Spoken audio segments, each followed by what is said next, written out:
Good afternoon and welcome back to a glorious Sydney parade, home of Pembroke Cricket Club, for the second game of the day today in the IP20 series between the Northern Knights and the Munster Reds.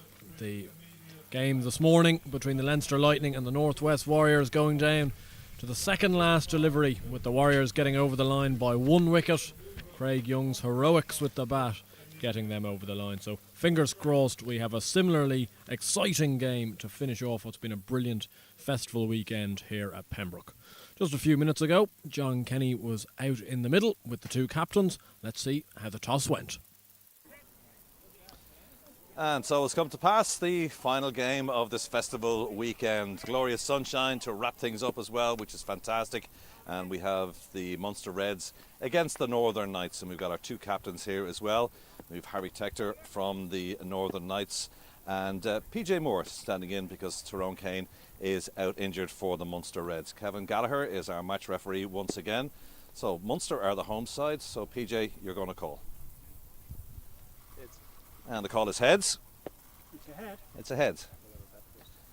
So the decision is, PJ, you're going to have a bat first. Why is that? Well, we feel the wicket's been played on quite a lot this weekend. Obviously, it's the last game of the weekend as well, so we feel that runs on the board is the way to go. Yeah. You're obviously missing Tyrone Kane, and you've one or two injury problems coming into this particular game. So how is your squad? Yeah, unfortunately, we've been hampered by major injuries throughout the season, actually. But we do feel that the younger guys coming through, it's a great opportunity for them. Today, young Mitchell Thompson gets a chance, so looking forward to see what he can do. Yeah. Great win yesterday. You obviously tried to try and follow it up against today, against a tough team, a tough opposition. Yeah, without doubt, the Knights are a strong side. But we back ourselves. We're obviously running on a bit of momentum from yesterday, so we're all looking forward to getting out there and taking them on. Okay, well, best of luck. Cheers. Harry, if you just wouldn't mind stepping into the microphone. So, lost the toss. Would you have batted first yourself? We probably would have, just because we've done the last 2 days, but I actually don't really mind bowling first, you know. I think the pitch is going to stay pretty even throughout the day, you know. It's a bit older now, but as we saw in that last game, is, you know, 360 runs were scored on it, and you know, so I think it's playing pretty consistent, so don't really mind. Yeah. Good bounce back win yesterday. You said to me at the start of the toss yesterday that the opening day defeat doesn't make you a bad side. Yeah, exactly. Like, I think a lot of people can sometimes be quick to jump to the worst possible conclusion and stuff, but you know, T20 cricket is so volatile and fast paced, you can have bad days, and just like yesterday, you know, a small change in mentality maybe, and you know, a massive change in results. So like PJ said, you know, we're also looking to bring the momentum into today and you know, hopefully get one more win. Okay, how's your squad?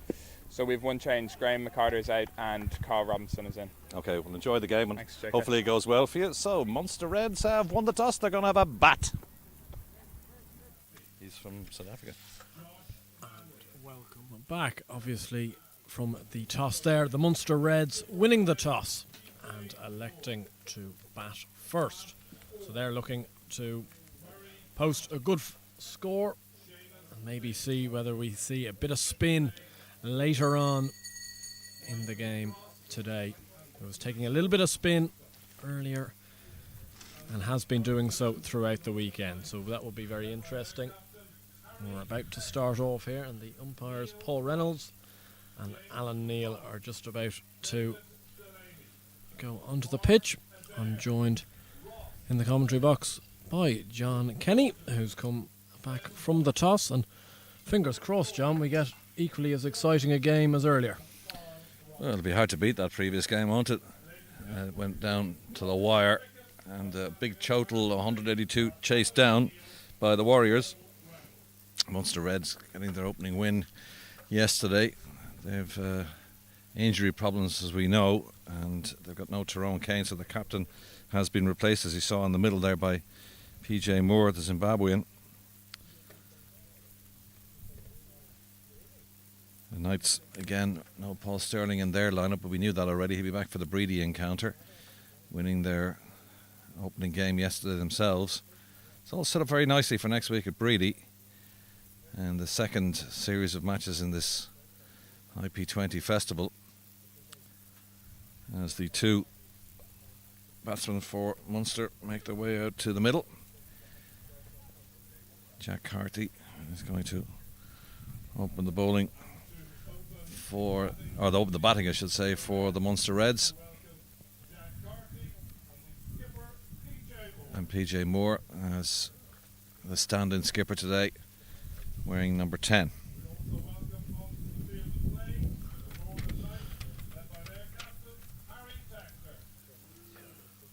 Good captain, Harry Tector. Just a little moment yesterday when the Leinster Lightning captain George Dockrell and himself had a little set to. Harry was moving himself around just in front of us here in the commentary position, not going in a straight line across to get back onto the field of play as the ball was coming in to be bowled. Just coming in at an angle. It disturbed Dockrell, and there was just one or two words out there. So he's not a man that lies down easy. He's only 20 years of age, Irish international as well, so it's going to be the Irish international as well, Mark Adair, to open the bowling from the commentary box end. Yeah, I don't think Harry Tector is overly phased, hasn't been phased ever.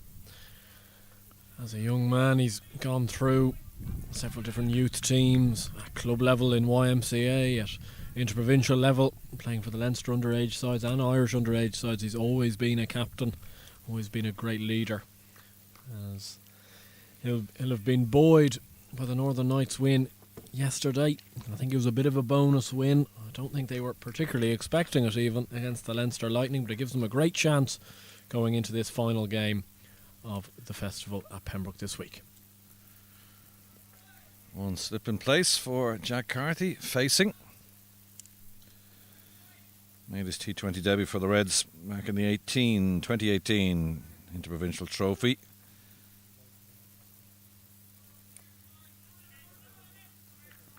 Bowler as well. He's only taken one wicket, but he's up at the top of the order. Injury hit side. No Curtis Camphor in their lineup. Gareth Delaney as well, also out, and now missing Tyrone Kane. And is that out? Yes, it is. Caught behind, but he didn't last long, did he? Uppish tried to cut it straight into the keeper's hands, and having won the toss and decided to bat, and it's looking like even at this early stage it mightn't be the wisest of decisions. Yeah, a bit of extra bounce there from Mark Adair has slightly surprised Carty. He was trying to cash in on the bit of width on offer, but steep enough bounce from Adair, and that's exactly the start the Northern Knights will have wanted.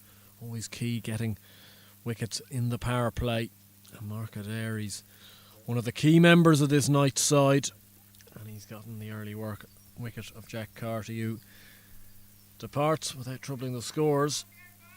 And it's going to be Murray Cummins coming in at number 3, who's been the mainstay of the Reds batting throughout the entirety of this year in the 50 over and 20 over format, and he's got another tough task on his hands here. Cricket, it can be such a cruel game. You can be cock of the north one time, then feather duster the next. Sadly for him, he only lasted 2 deliveries, Jack Carthy.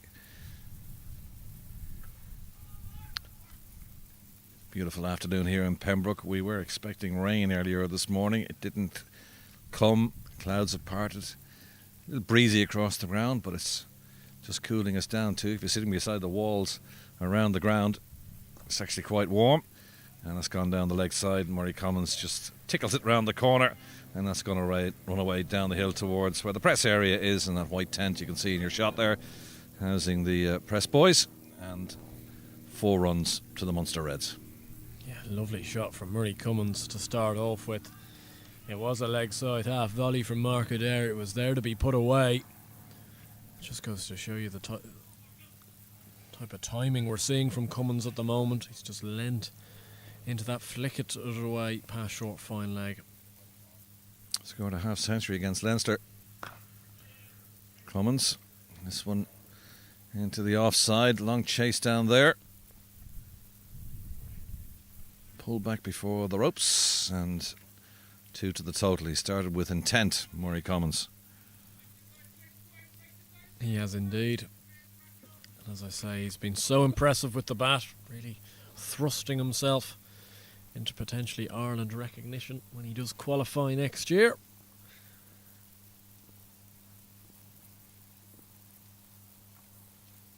Yeah, plenty of time. He's just 24 years of age. man from Cape Town, will qualify for Ireland. And the way our opening batsmen haven't produced in the last while, he might be a man that might be elevated up the order, but that's a long way down the line. For the moment, he's concentrating on the Interpros. Two very experienced players out there, former Zimbabwean captain PJ Moore and Murray Cummins, in tandem after the departure of Jack Carthy for a duck. Second ball, Mark Adair coming up to complete his first over. Successful 1-2. This is going to come around the wicket now to the left-hander. Yeah, good start from Adair. 6 from the first over, just a little loose one down the leg side, which Cummins tickled around the corner for 4, but 6 for 1 at the end of 1. Yeah, good start from Mark Adair. And the Northern Knights getting that early wicket, which they have always been seeking for. And this is an interesting tactic. I'm going to see Harry Tector open the bowling from the St. John's end. Those good off spin. Harry Tector probably underuses himself slightly as a bowler, I think, for the Knights. Bowled with great credit out in the UAE against Afghanistan, even in that one-day international that he was chosen to bowl a few overs in. He's bowled an awful lot growing up as back in his first team in YMCA, so he's not adverse to it. But it's interesting that he's going to open the bowling with himself and maybe try sneaking over 2 in. Yeah, well, we've seen earlier on, haven't we, where a lot of the captains have decided just to keep changing things up quite quickly, just to keep the batsmen guessing, perhaps, by just giving their opening bowlers maybe 1-2 overs each before rotating things around, even changing ends as well. We're going to have a little shift of the sight screen because Tector's going to come around the wicket, so it's going to be PJ Moore requesting that the sight screen is moved behind the bowler's arm. I've been busy down there moving that sight screen.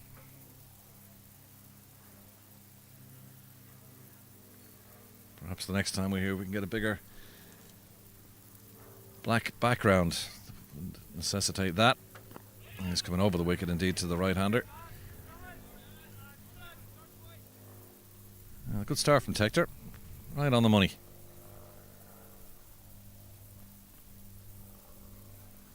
A little change in the field too. Mark Adair has gone down to long off.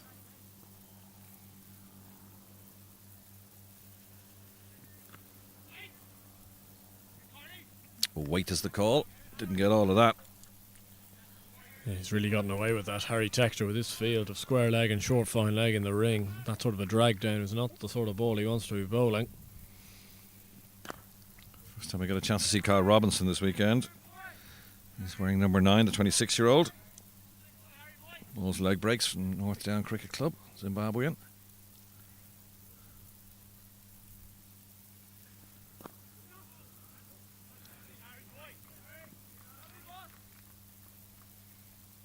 .182 this morning from the Leinster Lightning was a heck of a score, and chase it down the Warriors with 2 balls to spare, or in fact with 1 ball to spare, and the second last ball was fantastic and a real tonic for this festival, because the previous 4 games have been slow deaths most of the time, but it's great to see an exciting finish.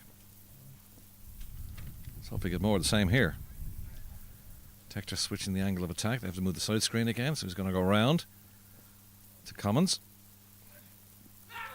And a big appeal, and he's out. Well, you did say that if they can get 1 or 2 overs from Harry Tector at the top of the order, it might help to maybe stifle a few runs, especially from Murray Cummins, who scored 50 against the Leinster Lightning, and he perishes LBW. The skipper gets Cummins for just 6. Yep, and that's a huge wicket for the Northern Knights, getting rid of Murray Cummins, who's been in such fine form with the bat, departing just for 6 today. Harry Tector not only getting through his over without any damage, but taking that crucial wicket as well. And that's a bit of a bonus now for the Northern Knights. They have the Reds 2 down inside 2 overs. And we're going to see Fionn Hand promoted up to number 4. We've seen him bat very well in recent times, lower down the order. He's got a good opportunity here to go about building a big innings, and his team requires one. Yeah, well, no Tyrone Kane on the side, so that's why Fionn Hand's been pushed up the order. If you haven't seen it on social media, do get a chance to see his over against Simi Singh a couple of days ago, where Singh took a liking to Hand's bowling, 4 fours in a row and a 6, and then Hand bowling, diving away or pulling away to his left hand side, dived to his right or pulled his hand out to his right hand side and caught an unbelievable catch just inches from the ground. And he's now has to concentrate on his batting. This is a good over from Harry Tector, just the one from it, and the wicket, the big one too. Murray Cummins already out.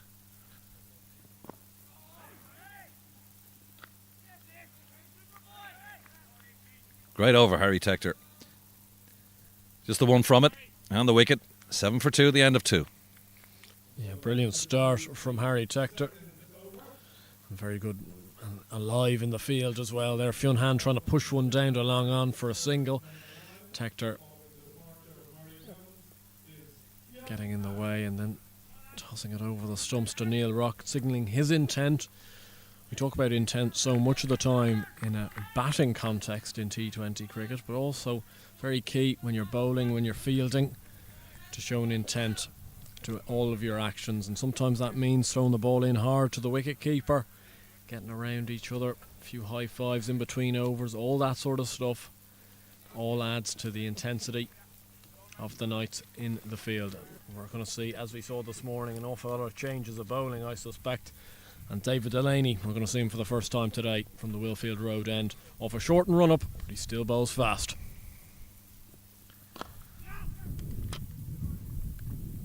Nicely done, nudge and run. Yeah, that's Mark Adair getting a wicket in his first over. Gets taken off, but that's not unusual in this form of the game. Rotation of the bowling side. One slip in place, backward point. Long on, or mid on, mid off. Cries of catch it. There is a cover down there, just be the single. Short extra cover. We got one at square leg, fine leg, third man. Yeah, a bit of width on offer there from Delaney, and Fionn Hand crunched it towards that deep cover fielder. PJ Moore almost splitting the gap, but that's incredibly good fielding from Harry Tector mid-off.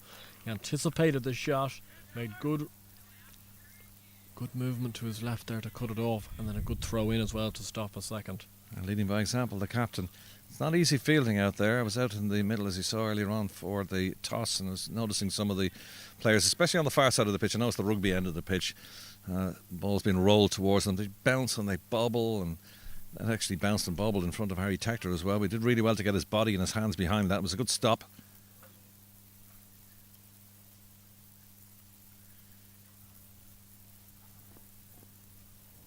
Changing the field for Hand.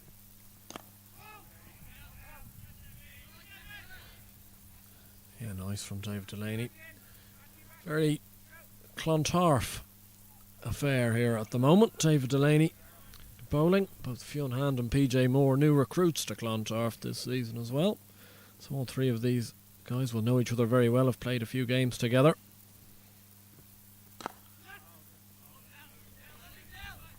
Push and run. That seems to be the byword. David Delaney, 23 years of age from Clontarf, as he mentioned. Back after a knee injury. Usually comes in of a longer run-up than this, but still generates a fair degree of speed. David Delaney, cousin of Gareth, Irish women's captain Laura as well. That's down the leg side, and it's just the bat got on the ball and just pushed it round the corner more than anything else for the second boundary. Yeah, nice shot this from PJ Moore. David Delaney trying to dig one in, but he's just helped us on its way more than anything. It was just sliding down the leg side, the trajectory of the ball, and PJ Moore's helped it past the short fine leg fielder for a welcome boundary for the Reds. Hasn't been an easy start, losing 2 quick wickets, but at 15 for 2 after 3. These two will have to go about trying to first rebuild and then really try and get the Reds through the gears, because as we saw from earlier, 182 was chased. I'd say the par score here is around the 165 to 170 mark, so they'll have that in their mind. Fourth different bowler, and we're only in the fourth over. Ross Adair, man of the match yesterday, player of the match in their win, the Northern Knights.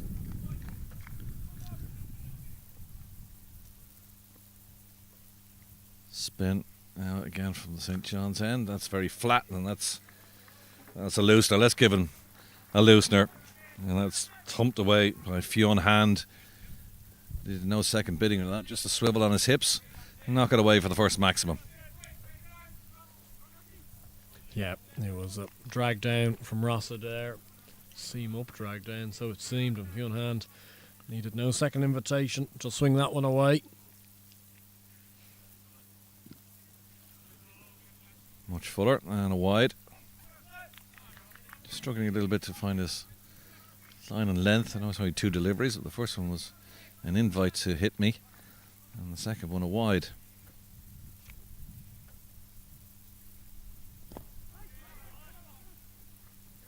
Again, this nudge and run from the 2 Reds batsmen.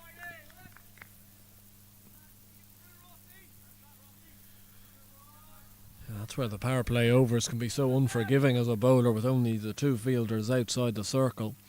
Any straying in line or length can be so easily punished. That's what's happened with Ross Adair, just coming on for his first delivery.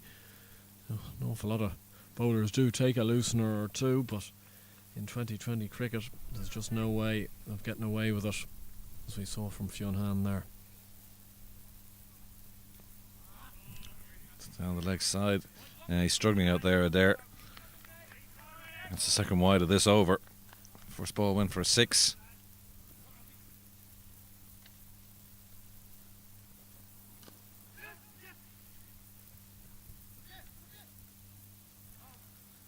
Yeah, they were 7 for 2 at one stage. It's now 25 for 2, midway through the fourth over.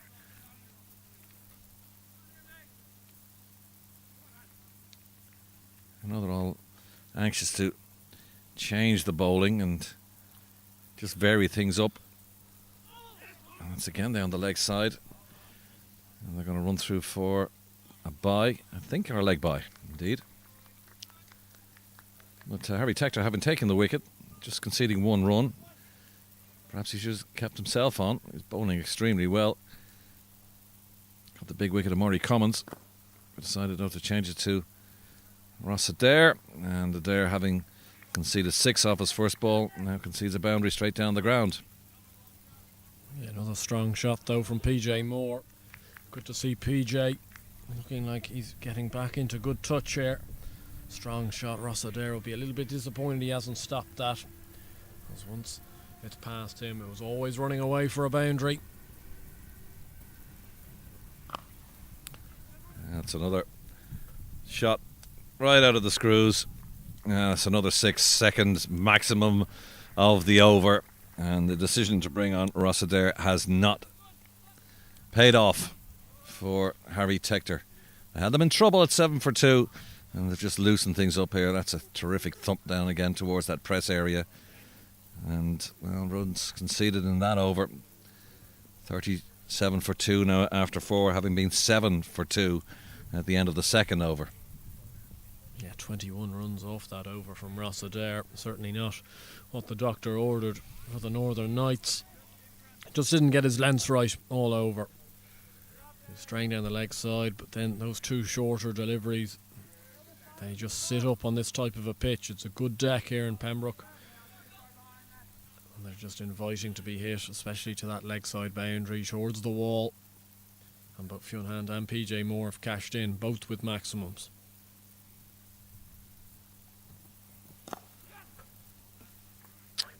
Moore, former Zimbabwean captain, 8 tests, 21 T20 internationals, won the last of his 46 ODI caps against Ireland back in 2019. 31 years of age now, holds an Irish passport. And Moore was actually placed in the Munster Reds squad with Neil Rock moving to the Northern Knights before the start of the season.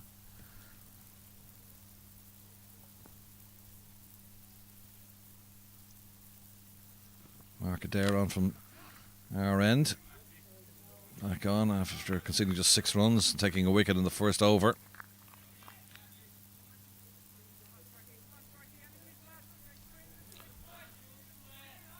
Confident stroke play though from PJ Moore, pulling that one out to John Matchett on the square leg boundary. He moves to 19 from just 11.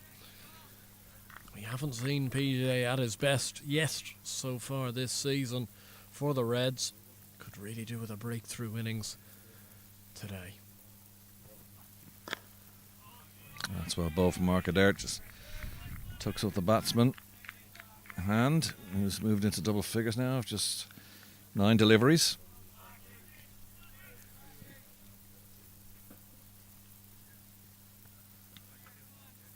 We don't have the benefit of a wasp that we had in the previous game, which is normally down on the bottom right hand corner of your screen, which gives a predicted score. Anything around the 170 mark seems to be the par score here. Something for your bowlers to bowl to. Ooh. I caught him up in the upper thigh, or maybe in another part. That's what they call them, the unmentionables. Yeah, certainly a place you wouldn't want a cricket ball in, that's for sure. No. I think it may have just missed, because I thankfully no damage done, that's what I'm about to say, yeah. Yeah, I'd say they'd have been writhing a little bit more in pain.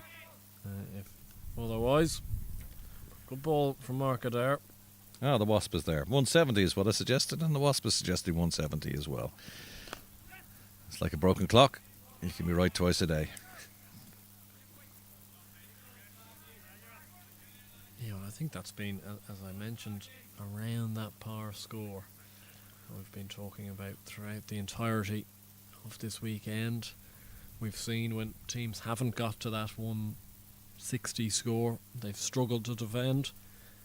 And when you get above that, you're more or less in the game. It was an excellent chase from the Northwest Warriors this morning to chase down 182. I don't think you'd see that too many times on this pitch. You might see that more 3 or 4 times out of 10.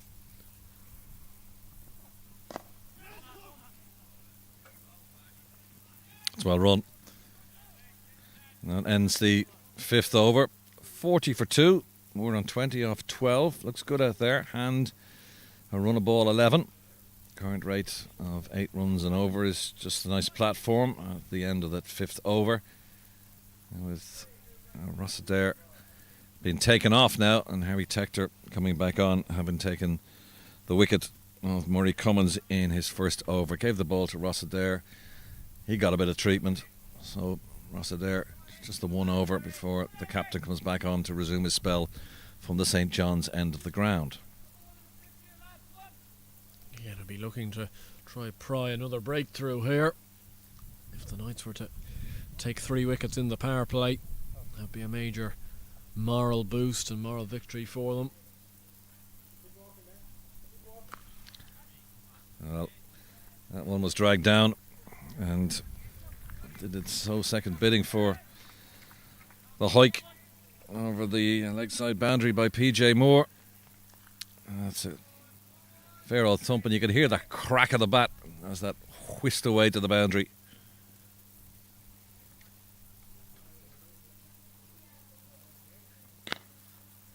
This one down the ground. That's a big shot, and that's the maximum. And Tector got away with it in the first over, but he's not getting away with it in the second. No, not at all. PJ Moore is really beginning to find his feet here. He moves on to 32, back-to-back 6s for himself. Tector was short to begin with for that first 6. He's overcompensated. He's bowled one in the slot. And PJ Moore has been able to free his arms, play through the line of the ball. That just shows you what sort of pitch we're dealing with. So 2 sixes, 4 deliveries to go.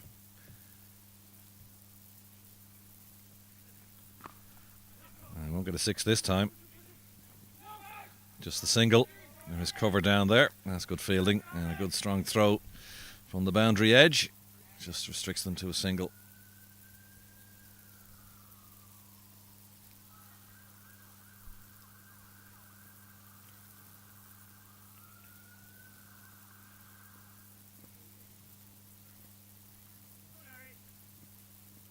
Or it overrun a ball. Hand is facing though. He's on 11. That's better from Tector. Good comeback. Yeah, I'm sure they'll be quite glad to have Fionn Hand on strike here. PJ Moore really beginning to tick. 33 from 15 for him. Looking really in the mood today. The former Zimbabwean international. Wide. Tector just overcompensating.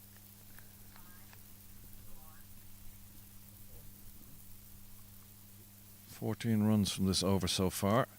That one down the leg side. That's a good stop by Robinson.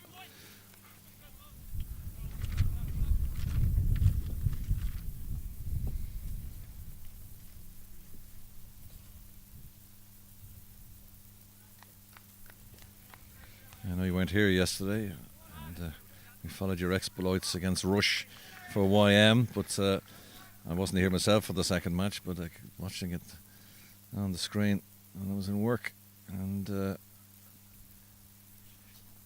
did hear the lads in commentary, Lenny and Alan Lewis, saying it got quite cold yesterday afternoon.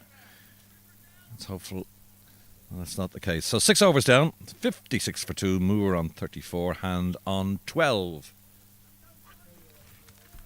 I'm going to take my leave of you. Yep, going to bid farewell for now to John Kenny. And I'm going to be joined in the commentary box by a special guest, the head groundsman here in Pembroke and in many other different clubs as well, Dale McDonough. How are you, Dale? Good, Andrew. How are you? I'm very good, thank you.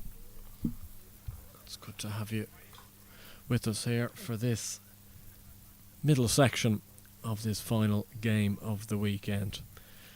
Dale, I suppose first and foremost, how did you get into the groundsman work? I suppose it was kind of a bit of a coincidence. I was playing for YM at the time, and Alan Lewis said to me, "Would you like to just do some help on the ground, cut around the edges and stuff like that?" I grew up on a farm, so I suppose having a bit of kind of farm work behind me helped. So started off that when I was 18 and turned into a summer job for me during college. And after that, kind of fell in love with it. We held some ICC women's events in my second year of doing it, and from there I went on. After college, I went for Australia for a year out and got a job in a cricket ground over in Coogee Oval in Randwick, which Cricket Ireland have nice ties with. And from there, kind of fell into place. And I suppose fast forward now, and kind of copying the model that a ground company in Australia have, where they manage half the sports grounds in Sydney and all around Australia now as well. So I think they've taken on Junction Oval in Melbourne and a few other grounds over there. They've also taken on the Optus Stadium in Perth. So kind of copying, I suppose, what they've done in Australia, applying it here. We have kind of quite localised cricket clubs in Slaneyland especially, and then all around Dublin. So I suppose cricket expertise in grounds outside cricket people is quite low. So it's good to spread the knowledge around. We have quite good ground staff around the country. It's just we don't have many of them, especially with cricketers who are new to the game. But yeah, no, it's very unique, and I like telling people, how I got there and stuff like that, because it's very different compared to a normal job. It is indeed. We've seen PJ Moore take edge one for 4 in this over. And he could well have repeated the dose. He has indeed. Dave Delaney just a little bit too wide on this occasion. Moore moving on to 44 from just 21 balls. I suppose, how important was it then going over to Australia? Did you learn an awful lot that you maybe wouldn't have learned here? I suppose that the way they prepare pitches is completely different. To be honest, with you, different soil, different grass. So it's a lovely shot. Yeah, that's a brilliant shot from PJ Moore over the top for 4. He's ticking at 70 for 2 after 7. The Munster Reds, PJ Moore 48 not out. Yeah, so it's completely different. What I really learned over there is I suppose how to manage a team. I was a part of a team of 5 that looked after 6 sports grounds. So I was kind of mainly based in Coogee Oval, but we were brought around the other grounds as well, Snape Park and various other grounds, the Oval in University of New South Wales as well. So we were kind of brought around as a team and doing work. It's very different over there. They don't have as much cricket on their grounds. Generally, every team, there's 6 teams out on a Saturday, and they all have their own ground. So it's a lot bigger over there, I suppose. But I learned a lot over there from management point of view and stuff like that. Not as much the cricket expertise. I had to learn a lot over there. The preparation is completely different, and their kind of the way of doing stuff is at a high level over there.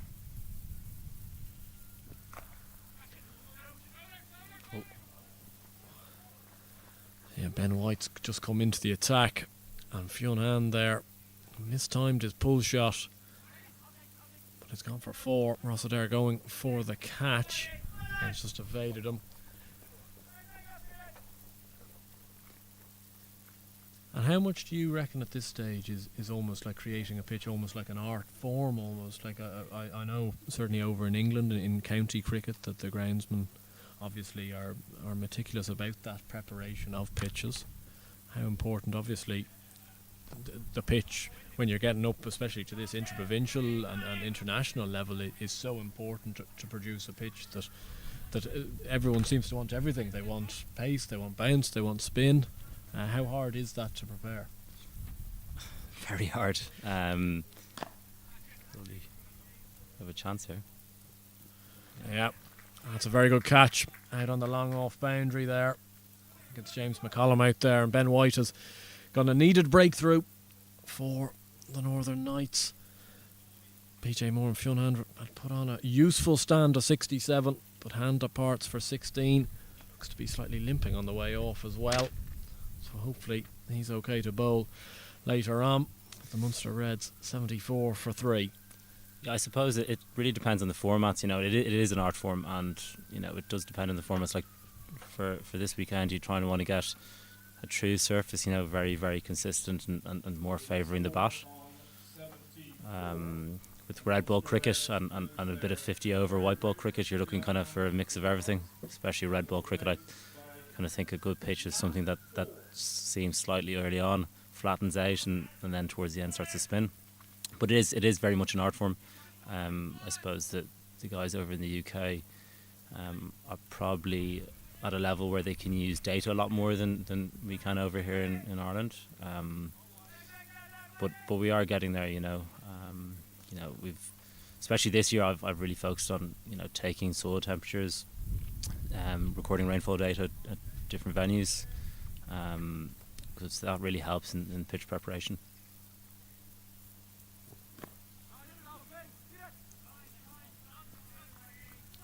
And I suppose each pitch and cricket square and cricket ground is different. From only a kilometre away, the square at YM or the square at Marion is very different in preparation to the square here.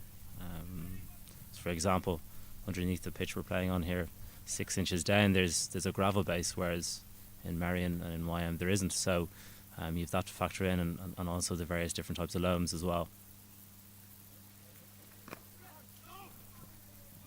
So it's very much an art form, I suppose. It's much more about getting to know your individual square and working with what you have, to try and get the desired results.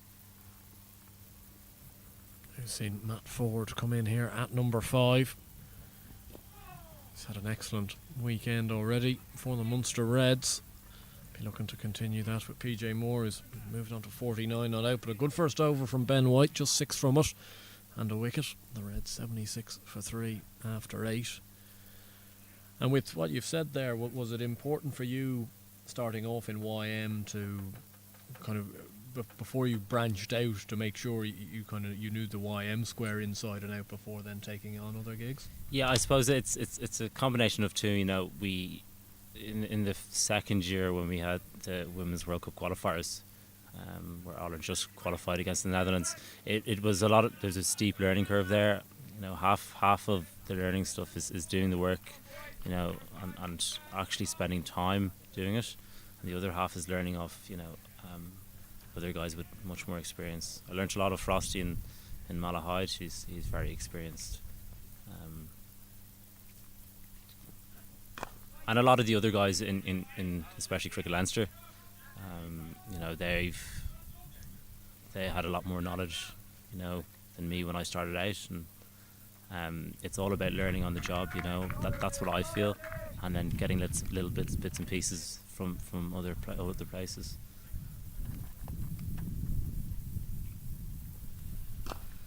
But yeah, no, I certainly made a lot of mistakes when I was starting out, and you know, it's just about making mistakes and learning from them, like anything.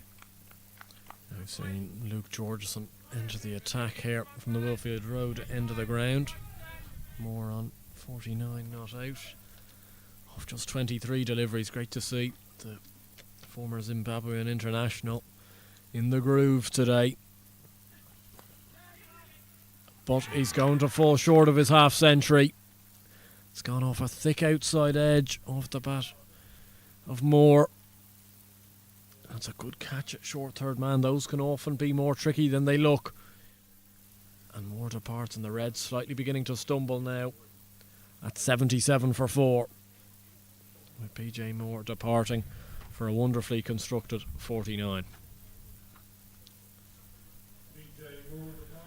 And you worked out in Malahide, certainly during the test against Pakistan with Frosty and at other internationals as well, just how much, I suppose, pressure is on a grounds team, even when it comes to those really big fixtures. Oh, certainly there's a lot of pressure on. It's funny, I know this weekend it's not as much pressure as Frosty would have had for the test match, but this weekend I find myself waking up at 5 in the morning on the dot, kind of ready to go, and my brain's kind of ticking over. But yeah, no, there is a lot of pressure. We kind of were supporting Frosty in the excellent work he did out in Malahide for that test match, which was great. It was a great learning experience for myself and the staff that we brought out. I'd never been on a blotter before, and that was the first day. I think everybody remembers day one that was rained out. But yeah, no, it is. I learned a lot from Len Smith, who was over here. That YMCA brought Len Smith over to help with the Women's World Cup qualifiers. So I learned a lot of him as well. And like I said, with the other guys in Cricket Leinster, they were really supporting when I was kind of starting out. But it's definitely very different at each different venue, and I learned that from Frosty in the way he prepares pitches as well.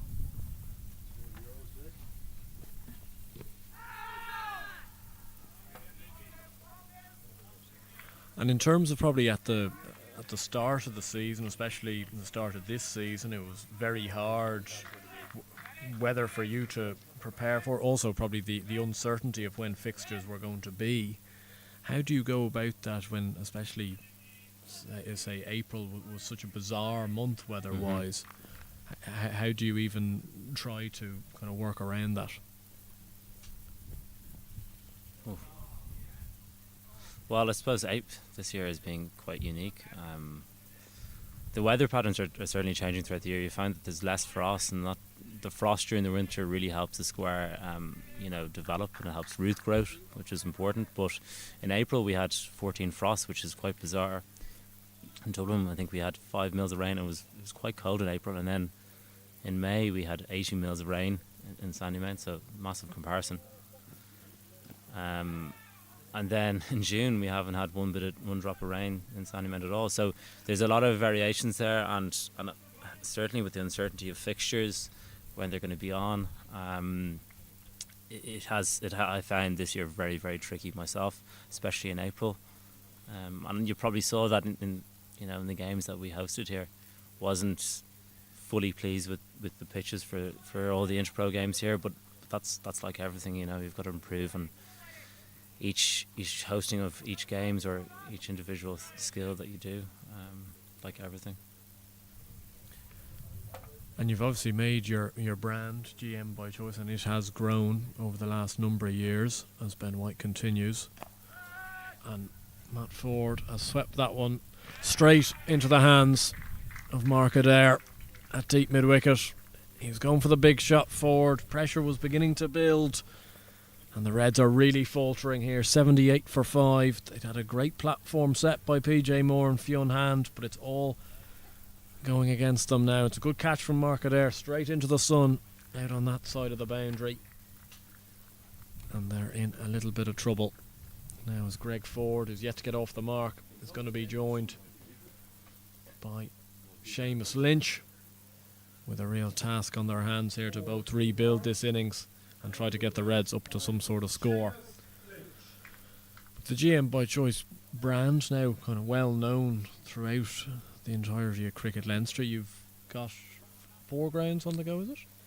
Yeah, so we obviously have the unfortunate case of YM, which we're just kind of maintaining the square for the moment. Yeah, so there's 4 grounds including YM around Leinster with Oak Hill, Pembroke, Marion, and obviously YMCA. And we also look after the High Performance Centre for Cricket Ireland at Nabstown, which is an exciting facility. And then we also do a bit of consultancy work in Trinity College and a few various other places as well as doing some winter work at various rugby grounds here and some bit of work up in the old Belvedere Rugby Club. But yeah, no, it's certainly grown. It's I love it, to be honest with you. It's the winter is obviously very different to the summer. There's a lot of long days during the summer.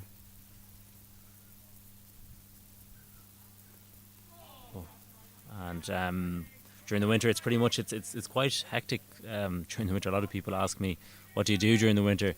But a lot of the staff are back in college and stuff. So it's usually I'm usually left with a lot of various different venues to look after. So it can be quite intense between the hours of 10 to 4 because you have to really plan around the weather. When there's things that need to get done, you need to kind of get it done quite quickly. So the winter is different. There's a lot more consultancy work during the winter, and report writing and planning for the next season with fixtures and stuff like that.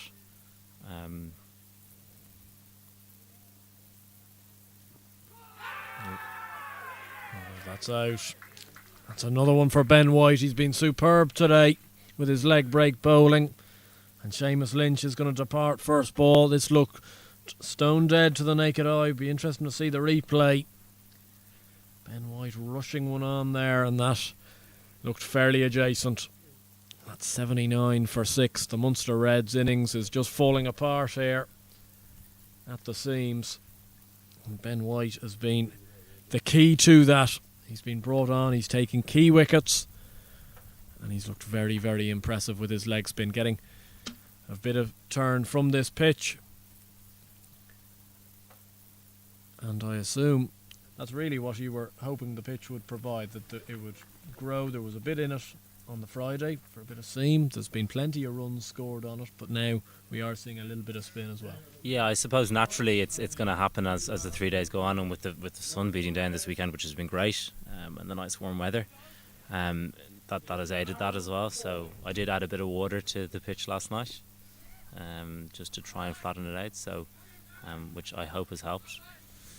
But yeah, no, going back to GM by choice, I suppose. When during the winter, it's very much myself with the guys doing about 8 to 10 hours a week, and the staff are great. To be honest with you, they're really, really good. They learn very quickly, and it's generally happened that I actually don't get to do much work. I don't get to do much mowing or rolling.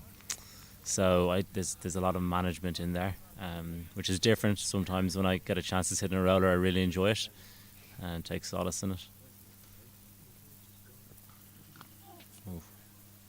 Yeah, well bowled from Dave Delaney there to Greg Ford. Almost chopping on for a single. Aaron Cawley is the new man with the Reds 80 for 6. But yeah, no. So it's the staff have been great, and got to give a shout out to Shauna Kavanagh, my fiance, who thought up with the brand GM by choice when we were in Australia, and I was working for a company called Green Options, as I was mentioning earlier.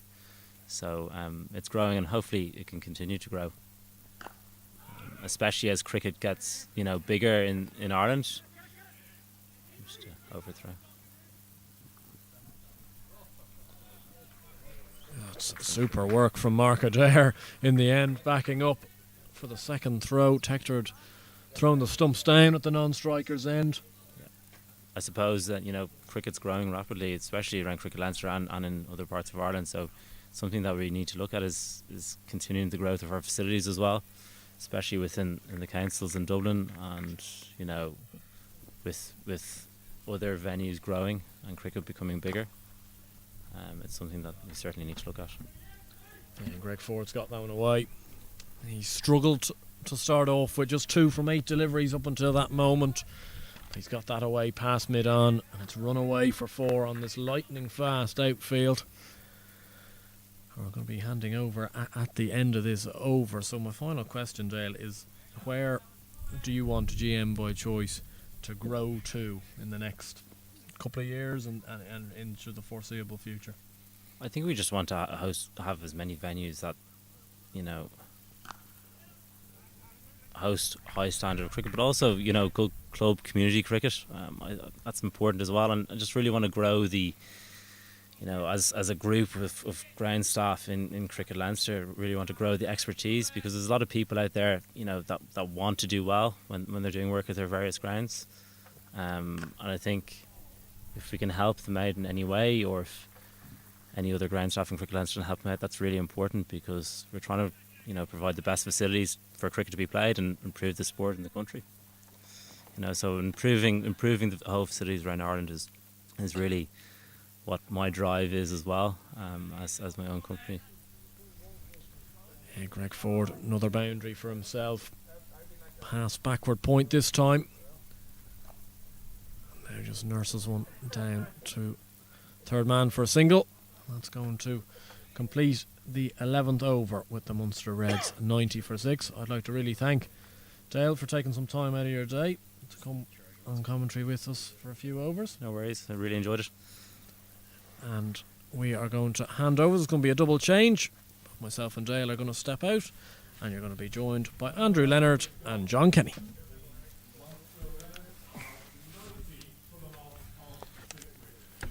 Thank you, Andrew, and thank you, Dale. John, Ben White, 3 for 7. Yeah. The spin of Ross Adair didn't pay off, but certainly the change for Ben White has 90 for 6 at the end of 11. And it started so badly as well. 7 for 2. Now 77 for 3 at one stage, and now 90 for 6.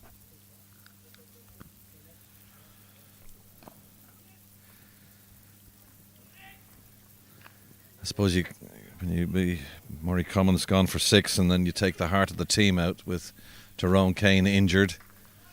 They're missing Curtis Camphor, and also Gareth Delaney was actually here yesterday. I was chatting to him. He got a tear in the meniscus repaired, so it'll be a couple of months before he's back. Yeah, he's here again today, I think, showing his commitment to the Munster Reds cause. I was talking to Ted Williamson, the head coach, in the interval between the 2 games. He said he's had a particularly big impact on the squad. He's wanted to remain around the squad even though he's injured. Curtis Camphor actually here as well today.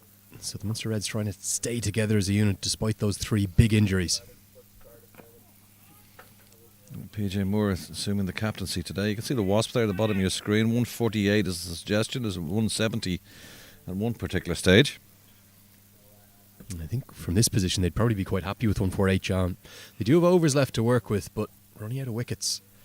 92 for 6 in the 12th. Ben White has been phenomenal. One of the pick of the bowlers the entire weekend. The biggest thing for me, John, this is a guy who couldn't get a game for the Leinster Lightning last season. Plucked really from obscurity from club cricket to move up to the Northern Cricket Union, to go up and commit his life up there.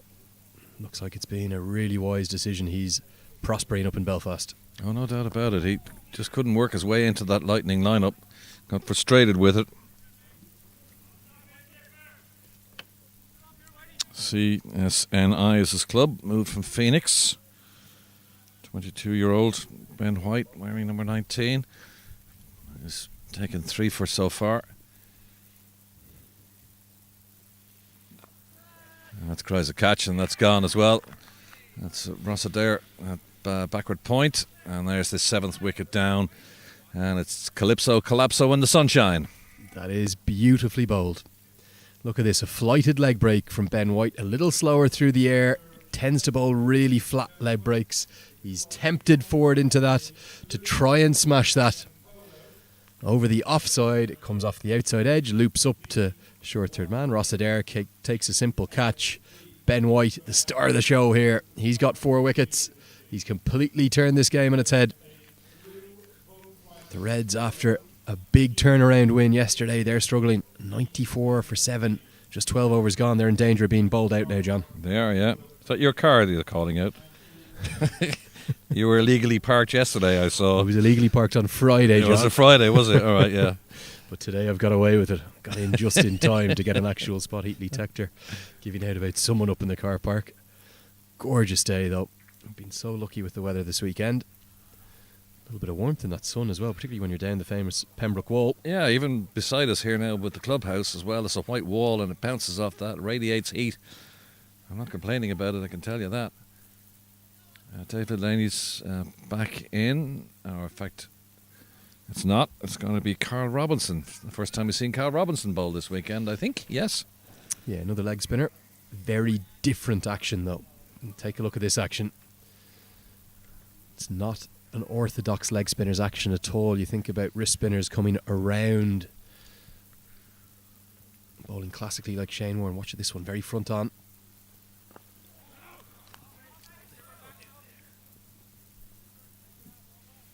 Yeah, I haven't seen that before.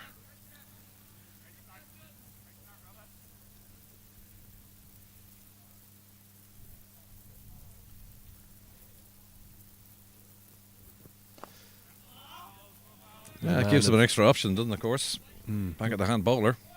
Another man of African origin as well, of course, Zimbabwean connections. Played a little bit for the Zimbabwean under-19s. Just the one List A game last year, so this is T20 debut today. But yeah, very unorthodox action, a bit more front on than you usually see most leg spinners. Everything kind of comes out of the front of the wrist. Unorthodox can prosper though. I think the likes of Rashid Khan, world's foremost spinner in the white ball formats these days from Afghanistan. Mitchell Thompson facing for the first time after the dismissal of Greg Ford, and immediately gets off the mark. It's easy when the Reds are 7 down, but again, look at the difference in approach to the Leinster Lightning this morning. Northern Knights picking 2 leg spinners and giving both of them their chance. JJ Garth, a real passenger the last 3 days for the Lightning. Remember, they'll be allowed to bring 13 up to Breedy next week, so definitely going to see one additional player into the squad. Might see a couple of changes for the Lightning. Wasn't the weekend that they would have expected on their home soil here in Pembroke in Dublin.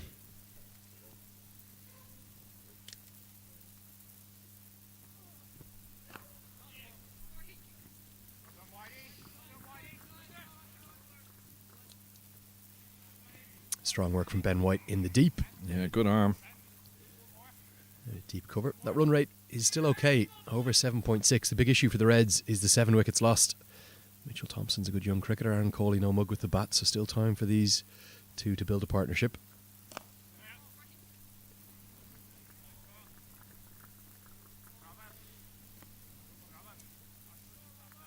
That's the end of the first over from Carl Robinson, the 26-year-old. Just edging towards that three figures at the end of 13, 99 for 7. Thompson and Cawley on 2 and 6 respectively. The run rate below 8 and overs. That's not what required. We've seen that over the last couple of days. 144, as the Wasp is suggesting, would not be enough, you would think, especially a Munster Reds team that have got injury problems. 7 bowlers used already. 4 for 11 for White. Best figures of the week so far. Can he find a Michelle, John? Can he find the fifer? I'm not singing My Old Man's a Dustman again. Oh, this Cockney rhyming slang.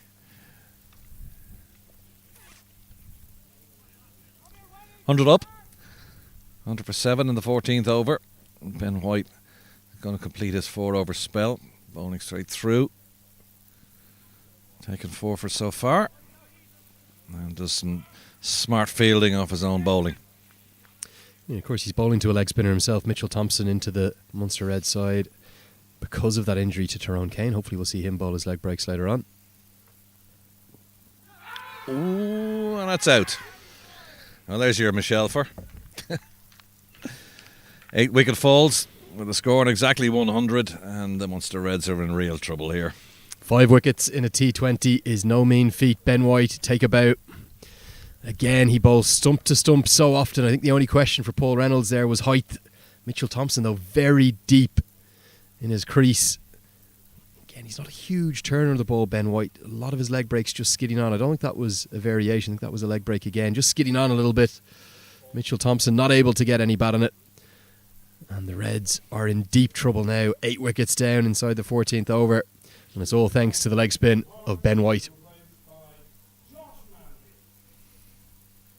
Josh Manley, the second last into bat, coming in at number 10 to join Aaron Cawley with his team in disarray. Just 3 so far getting into double figures. Moore with the biggest contribution we know in 49. 16 from Fionn Hand, 13 from Greg Ford. But outside of that, 3 ducks for Carthy, Matt Ford and Seamus Lynch.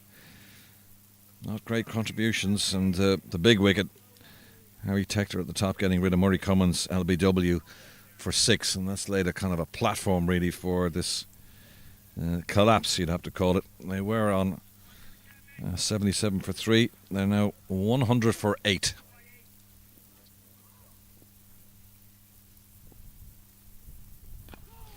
There's every chance he might find a 6th wicket here as well. 2 more deliveries, and the Knights are on the attack. Slip in place, also silly mid-off in place, just off your camera screen. You can see him there, the shadow of him. That's Harry Tector, the captain. Manley off the mark.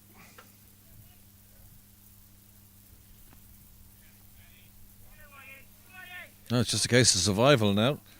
Ignore the Wasps or whatever. There's just 2 wickets to go, but there's still 7 or 6 and a bit overs to be bowled.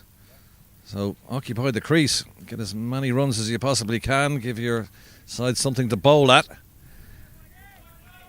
Good stuff from Ben White, completes his spell. 14 down, 5 for Ben White.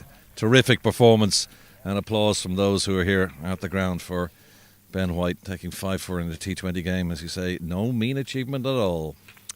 Phenomenal stuff from Ben White. 5 for 13 from 4 overs, almost single-handedly. Not just putting the Knights in the box seat, but putting the Knights into a position where they should not lose this match. Ripped the very heart out of the Munster Red side. Leg spinners win you games when they're at their best. You have to love them, and Ben White is getting a lot of love up in the NCU, up with the Northern Knights. Superb stuff from him. How long is it going to be before we see him getting his first Irish cap, John? Yeah, the options are there, and this is why the reason we have interprovincial 50 and 20 over games and these festivals up to Breedy next week, September up in the Northern Cricket Union for the final one. Might even get a 4th one before the World Cup. And because there's only 2 wickets to get, the Knights can keep attacking. They're got a slip in place still. They've got short extra cover. As Robinson into his second over now, bowling from the commentary box end.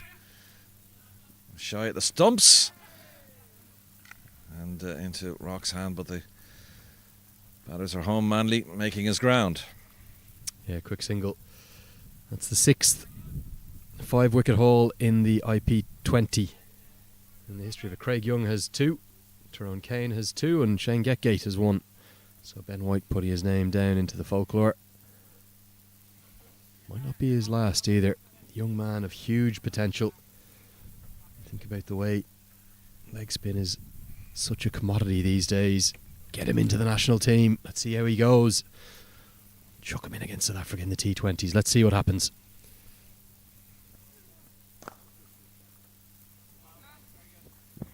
Oh, now the fielders get out of the way in front of us here. I'm actually able to see this Robinson action. Yeah, it's really loopy, isn't it? Kind of action. The back of the hand bowler.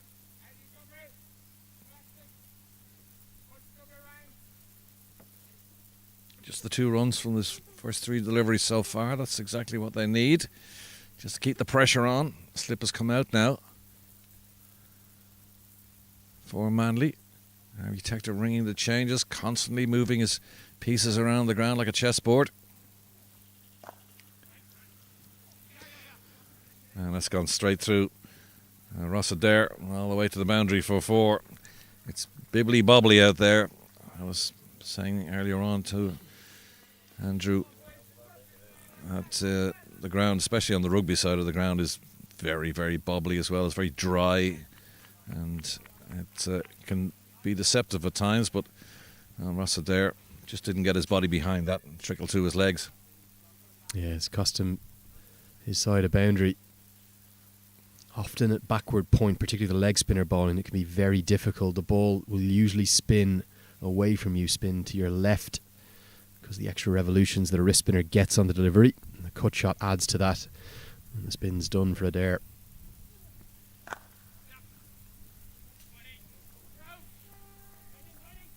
Won't get a second here. Oh, that's incredible arm. Straight over the top of the stumps. Yeah, Ben White a fine fielder as well. Fantastic, yeah. Not just a good spinner. Can hold a bat too. Been looking for young cricketers to stand up and put their hands up this week. The one that's putting his name up in lights is Ben White. We know the Irish coach, Mr. Ford, is here. Obviously watching on. He likes to watch the game on his own. That's the end of the 15th. 108 for 8. He likes to watch the game on his own. We saw him yesterday, actually, down by the sight screen, watching on. And the Munster Reds win. But they're behind the 8 ball here. They're in a little bit of trouble. 108 for 6 at the end of 15. 5 overs to go. Manley on 7, Cawley on 8. We're 6 games into the festival, halfway through the 6th match. Ben White top of the pile of the wicket takers. 10 wickets for him. Josh Little is 6, Craig Young is 6, David O'Halloran continues his good form in the different format with 6, Simi Singh has 5. But Ben White nearly double the number of wickets of anyone else, and they've come at a really good economy rate for a leg spinner, coming at an economy rate of 7. Bowled 11 overs, 10 for 78 this week. He's taking a wicket almost every over, John. Wickets worth their weight in gold in the T20 format. Certainly, and when you take 5 for it, it certainly improves your figures. Shy, the stumps just missed. Ross Adair, who was very expensive in his first over, back now at the St. John's end. Here's a look at that again. How close was this? I think a direct out hit is going to be out here, John. In fact, Manley had almost given up the ghost.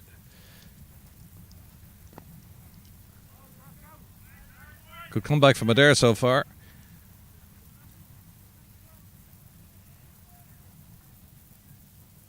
PJ Moore took a particularly good liking to his bowling when he was at bat. Cries of hit Ross, hit Ross, hit Ross. He couldn't pick the ball up. Yeah, great to see PJ Moore find a little bit of touch. Been a difficult start to his second time in Ireland. We've seen him play club cricket here, but first time in the interprovincial setup, and It's the way he struck the ball. Some of the shots he hit, 49 off 24, but then he fell into the trap that all the batsmen have done this weekend. You get to 40 or 50, you seem to get out soon after. The highest score of the whole weekend, just 54, and the leading run score of the weekend is only 101 runs. That's probably the big disappointment of the weekend. None of the batsmen really stamping their authority, showing they're a cut above the rest at the moment. Yeah, you read that out, didn't you? Lots of 50s around, but not beyond that. And again, the pitch defeats the fielder. Straight drive, goes all the way to the boundary for 4, and welcome ones as well for the Munster Reds. I don't think the pitch has anything to do with this one, John. This is a poor piece of fielding. Firstly from Ross Adair, should get a hand in it, and then completely overrun. I think it's James McCollum down at long off. But yeah, a little bit of sloppiness late in the first innings.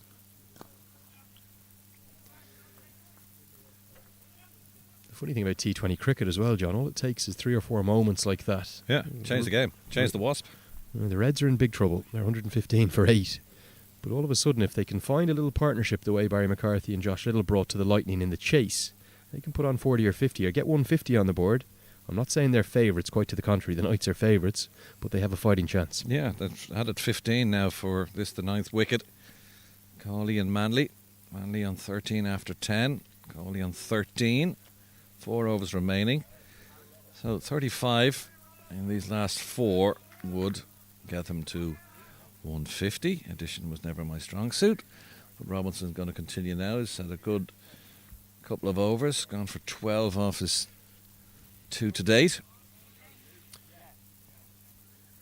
Credit here to Manley as well. Looks proficient with the bat. First time I've seen him with any great length with the willow in hand. Been really impressive with the ball as well. Probably a standout bowler for the Munster Reds in the 2 formats so far this year. The IP20, the IP20. Aaron Cawley wanted one. Josh Manley had no interest at all. Still just 2 wickets in hand. That's why they can't afford to take any risks here. Yeah, we did mention injury problems for the Munster Reds, but Knights are obviously missing Paul Sterling and also Jeremy Lawler. He's gone out with an ankle injury after the first game. Well, what about next weekend, John? The excitement we've had here in Pembroke, but it just gets raised a level. The mercury's going to go up as we go up to Brady. The return of Paul Sterling. Yeah, got a short-term contract to play for Middlesex in the Blast. It would have been great to see him here, obviously, in the first weekend, but our loss in Pembroke will be Breedy's gain next weekend. Good tight bowling by Robinson, this. Just the single from the first 3 deliveries.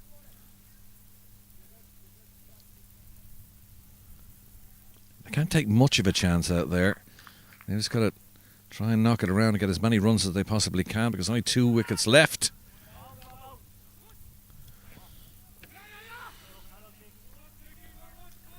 That's a misfield, isn't it? Yeah, Luke Georgeson out there. It does bobble a lot out there. I know previously the dive from Adair and down at the boundary wasn't of the highest standards, but maybe they're quite well aware of that because as soon as the ball rolls towards you, good stop by Mark Adair there, as soon as the ball rolls to you, it tends to jump. Feels a little bit like the fumbles of being contagious though, doesn't it? Yeah. They're kind of seeped across, particularly days 2 and day 3 of the festival. A lot of cricket played, some tired bodies out there I'd say this afternoon as well. 3 games in 3 days. T20, much higher impact, much more higher energy than a 50 over. I played 220 in one day down in the Mardyke a couple of years ago. I couldn't walk for 3 weeks. That's the end of the over. 17 down, 119 for 8. Cawley on 12, Manley on 14. Having won the toss, Munster Reds decided to back themselves and bat. Yeah, 3 overs left, 18 deliveries for the Reds to do something. Got to look somehow at 150 here. I know they could be bowled out for 125 in doing so, but they've got to try and give their bowlers, 2 of whom are at the crease right now, Cawley and Manley, they've got to give them something to work with. And just a little more on those struggles of the batsmen this week. Murray Cummins is the leading scorer this weekend. He's got 101 runs. George Dockrell 99, Balbirnie 86, Lorcan Tucker 81, Shane Getgate 74. But it kind of goes to show the slightly indifferent form of all the batsmen right the way across all four of the teams.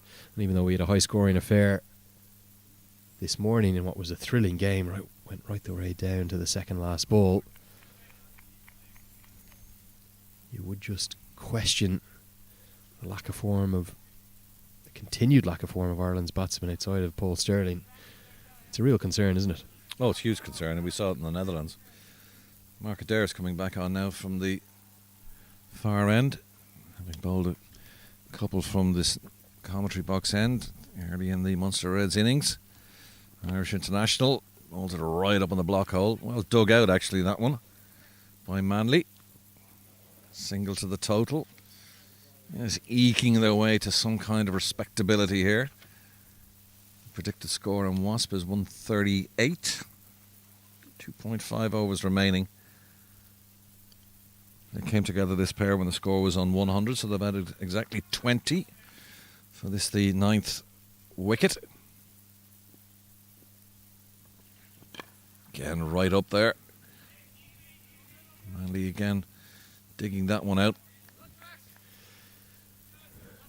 We haven't had a boundary, though, John, since the 11th over. Coming from that expensive 11th over from David Delaney when the extra pace was on the ball. And it's been a really stuttering end to this innings for the Reds. Going to have to try and take some risks now. Try and find the rope. Maybe even clear the rope. Hit on the up by Cawley. Just a single, though. Harry Tector's down there. He's got a great arm. The 20-year-old Knights captain keeps it down to a single. So 3 singles off this over so far from Mark Adair. He's bowled very well in this over as well. 2 right up on the block hole. That one dug into the pitch. He only got a single off it. Fine leg comes up into the circle. Long off goes back now.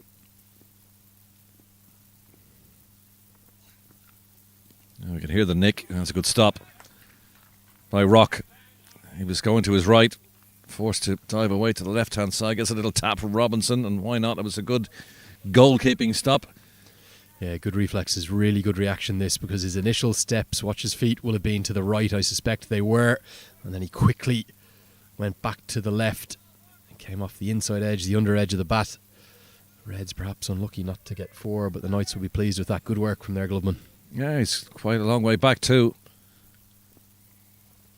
Nearly the length of a pitch back, and it beats the outside edge, and that's a slower delivery as well. Back of the hand. That's clever bowling by Mark Adair.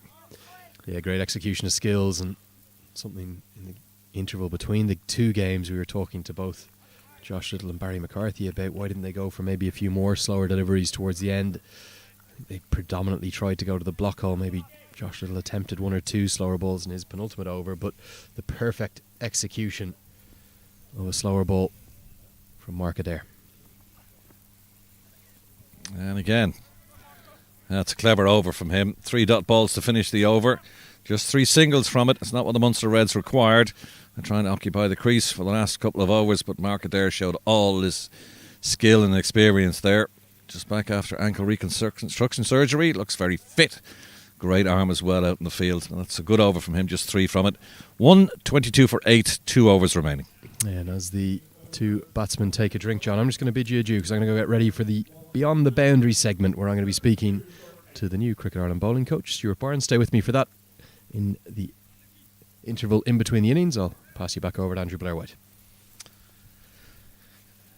Yeah, a new feature we have for this T20 festival. We started the ball rolling, myself and Lenny with a chat, and then we've had various different guests in. Richard Holdsworth yesterday, Isabel Joyce earlier today as well. It'll be interesting to hear what Mr. Barnes has to say at the mid-session between innings. 122 for 8. Andrew Blair-White is back with us. Looks like Luke Georgeson is coming back on to bowl the penultimate over. Just the 1 over so far. 1 for 2 for Georgeson, the 22-year-old New Zealander. trying to mop up this Munster Reds innings.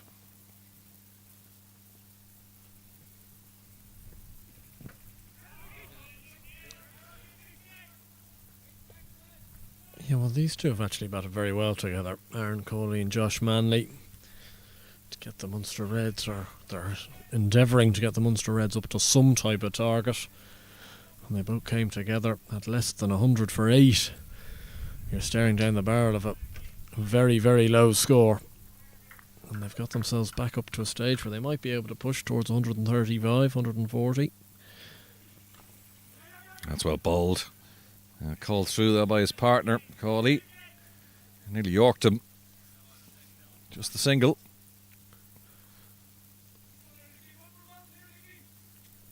Ten balls remaining in this Munster innings. Going to be a change of attack now for Georgeson, coming over the wicket to the right-hander. Manley on 15 from 18 deliveries. And a chat between Tector and Georgeson.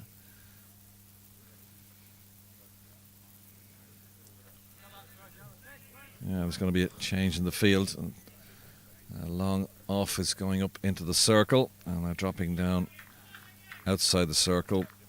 And James McCollum has gone down to deep fine leg.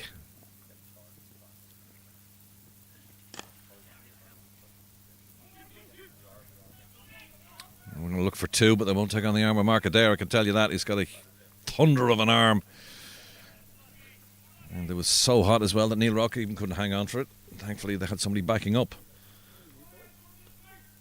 Yeah, I've been very impressed with the Northern Knights. It's been hard not to beat today. Their bowling's been excellent. The fielding's been strong as well. And after a terrible defeat on the first day of this festival, they've really bounced back superbly. This goes to show what one good result can do. While he steps away and pumps it down the ground and misfield. Allows the ball to go through the fielder, and a little embarrassment for him, unfortunately. And 4 runs. Well, welcome 4 runs too. Not great fielding though.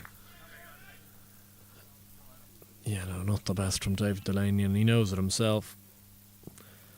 These things can happen, especially when you're on that little part of the ground mid-off. You can get a few dodgy enough bounces, but welcome boundary for Cawley. Right up on the block hole, and that's out. It's just the bail dislodged, and Cawley gone for 19, and he hit for the previous delivery. Apologies from Delaney to Georgeson, and that's just, I think it just nicked off his heel and took the bail off the off stump, and the 9th wicket goes down with the score on 128 in the 19th over. Yeah, good knock though from Aaron Cawley. His 19 may have just given the Munster Reds a hint of a squeak here. 128 for 9. Good bowling from Georgeson. He's been nailing his Yorkers all throughout this over. He's put an awful lot of emphasis in one of his first IP20 games was here at Pembroke, where George Dockrell dispatched him straight and long when he got to 100 that day. And I think ever since then Luke Georgeson's put an awful lot of emphasis on his death bowling, and he wants to be used in these sort of situations, which is great. It's always good for a captain to have a bowler so willing to bowl at this time, and he's now beginning to perfect it as well. So we're going to see Mike Frost come in at number 11, more known for his left arm spin, which we'll see in the run chase in around 20-25 minutes time. But 7 balls to be faced here, and if they could get another 10 or so runs from these 7 balls, just gives them a little bit of a squeak. Yeah, something to bowl to. Certainly not favourites. Wickets have fallen at regular intervals. They got off to a horrific start. They were 7 for 2 at one stage. 100 for 8, 128 for 9 now. And Georgeson beats the outside of the bat. Frost pushing forward. And that ends the penultimate over. 19 down, 128 for 9. The Munster Reds having backed themselves and put themselves into bat, having won the toss. Yeah, overall they'll feel that they're under par here, and based off the results so far we've seen this weekend, you'd have to assume they are. But T20 cricket's a weird game. If ever there's if ever there's going to be something strange to happen, it will be here today, especially after what we saw this morning. But Mark Adair, 1 for 13 from his 3 overs. He's been very, very impressive, and he just needs to seal the deal here for the Knights and try to restrict as many runs, make sure that they don't get up to that score of 140. Now Manley needs to stay on strike for these 6 deliveries. Down the track he comes up and over the head. He's only going to get 1 though. He's going to expose Frost. He was going to turn for the second one, but good fielding down there by Harvey Tector restricts them to just the single. So Frost will be facing Adair, and we saw him in the last over, just conceded 3. And the last 3 deliveries, 2 of those he bowled at the back of his hand, slower deliveries, completely deceiving the batsman. And he's a clever bowler, Mark Adair, of international quality, we know. So Frost has just got to get off strike and give it to Manley, see if they can plunder a few boundaries off the last couple of deliveries. 5 balls remaining, run rate's nothing to write home about, below 7. Adair and his captain Harry Tector in deep conversation at the St John's end. He's always thinking about the game, Harry Tector, about moving players around. He's going to call Robinson up into the circle. The 2 batsmen are going to come together, have a quick chat about what they're going to do for these last 5 deliveries, if they can survive it at all. Even 5 singles would be good from their point of view. Don't lose the wicket. Try and bat out your over.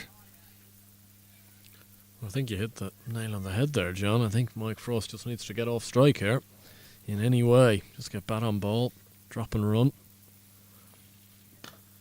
And he's done so. I did that well, actually.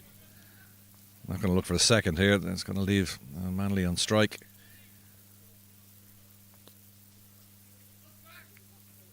.130 now for 9, and 4 balls remaining. 1 wicket to fall. Mark Adair just gone for 5 runs in his last 2 overs to this point. Last 1 and a bit overs, I should say, really.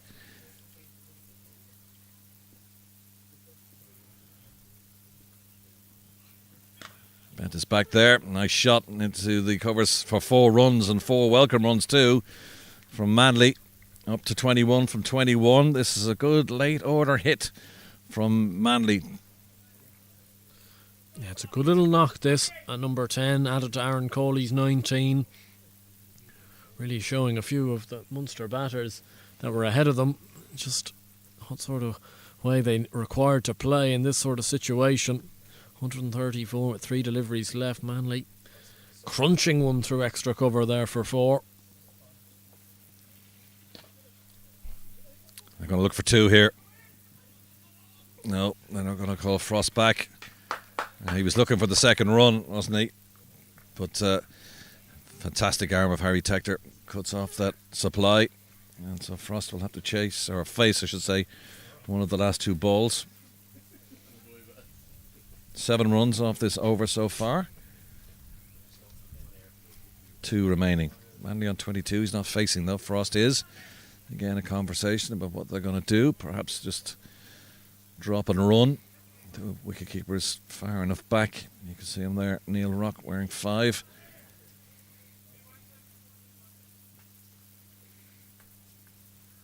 So Adair with the penultimate ball of this, the Reds' innings. And Frost gets that away. A bit of a misfield down there, but they're just going to take the single and leave the last ball to Manley. Yeah, nice shot that from Mike Frost. Slightly slower delivery from Mark Adair, dug into the pitch. He had the field forward, fine leg, deep backward square and deep mid wicket all out. So he had the protection required. But a last delivery.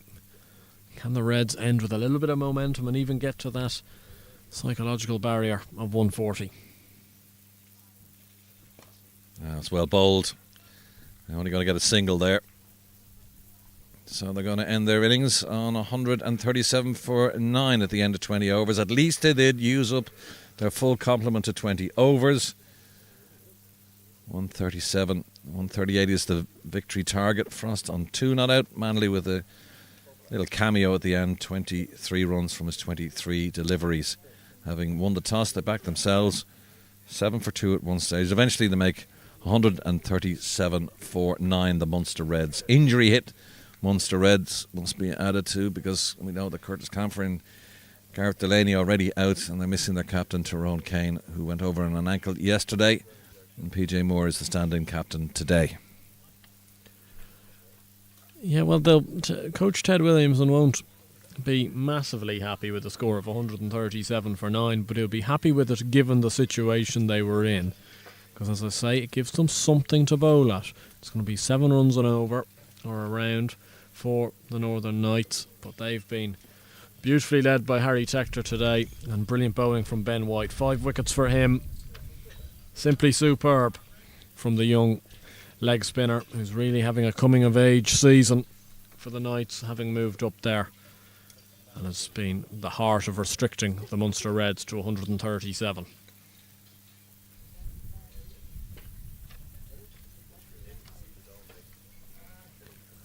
Just having a look at the summary there of the Munster Reds. PJ Moore, great to see him back in the runs. 49 for himself from just 24 deliveries. Josh Manley and Aaron Cawley, though, numbers 8 and 10 are second and third on your batting scorecard. That's never usually a great sign. Ben White, as you can see, 5 for 13 from his 4 overs. Absolutely superb. Luke Georgeson, impressive. 2 for 8 for him from just 2. Mark Adair also bowling very nicely again, as he has done all weekend. 1 for 22 from 4 for himself.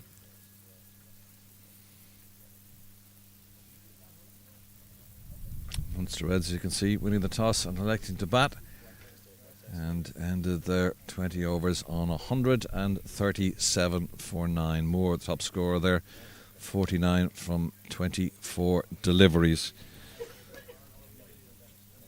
Cunningham made 16, Greg Ford 13, and at the end, Aaron Cawley and Josh Manley took them to some kind of respectability. Manley ending up undefeated on 23 from 23. And earlier on today, if you didn't see it, the Warriors against the Leinster Lightning, heck of a game, went down to the penultimate ball. Craig Young, who won the player of the match, taking 3-4 in his bowling spell, and then hit the winning runs, scored 17 vital runs at the back end of the innings to take the Warriors over the line. But we've just got one more innings to come here at this festival of IP20 here at a sunny Pembroke, and that will be the reply from the Northern Knights, who will need 138 for victory. So, Inside the Boundary has been a very fine and topical feature here for the 3 days of cricket. So let's go and see who Andrew Leonard is chatting to.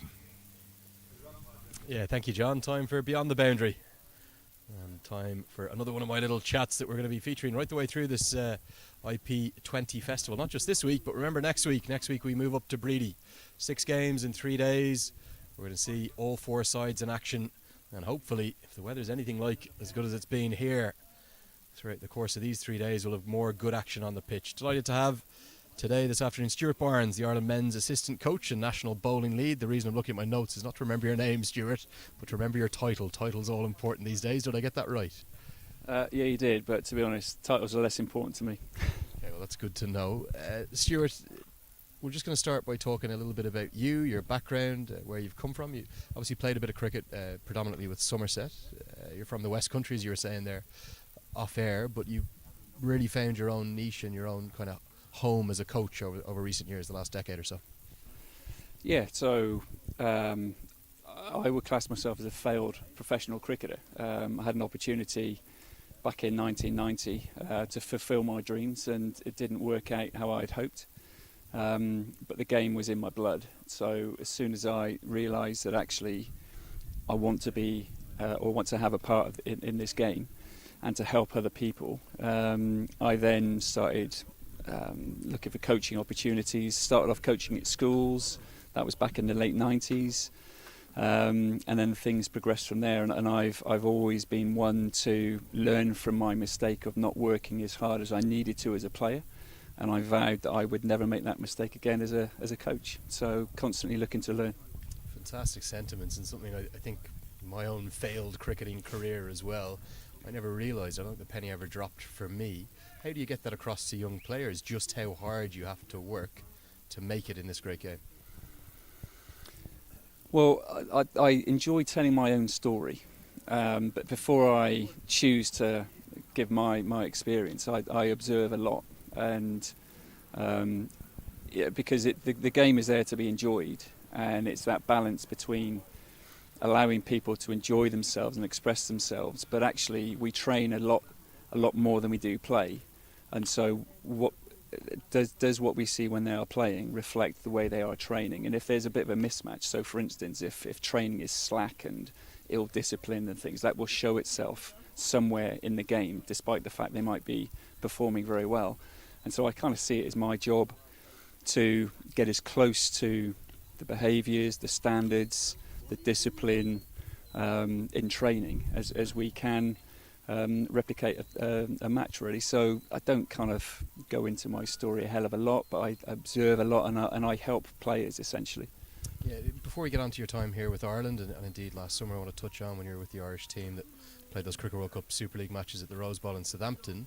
Your journey is development as a coach. A lot of the finest coaches in the game may not have been the best players. You think about the likes of the New Zealand head coach right now. I'm not sure if he even played first class cricket, Mike Hessian, and we look at the guys who have come all the way up through the system. You've been involved all the way through the coaching badges at ECB level 4 now. Do you think that's kind of helped you in your development as a coach?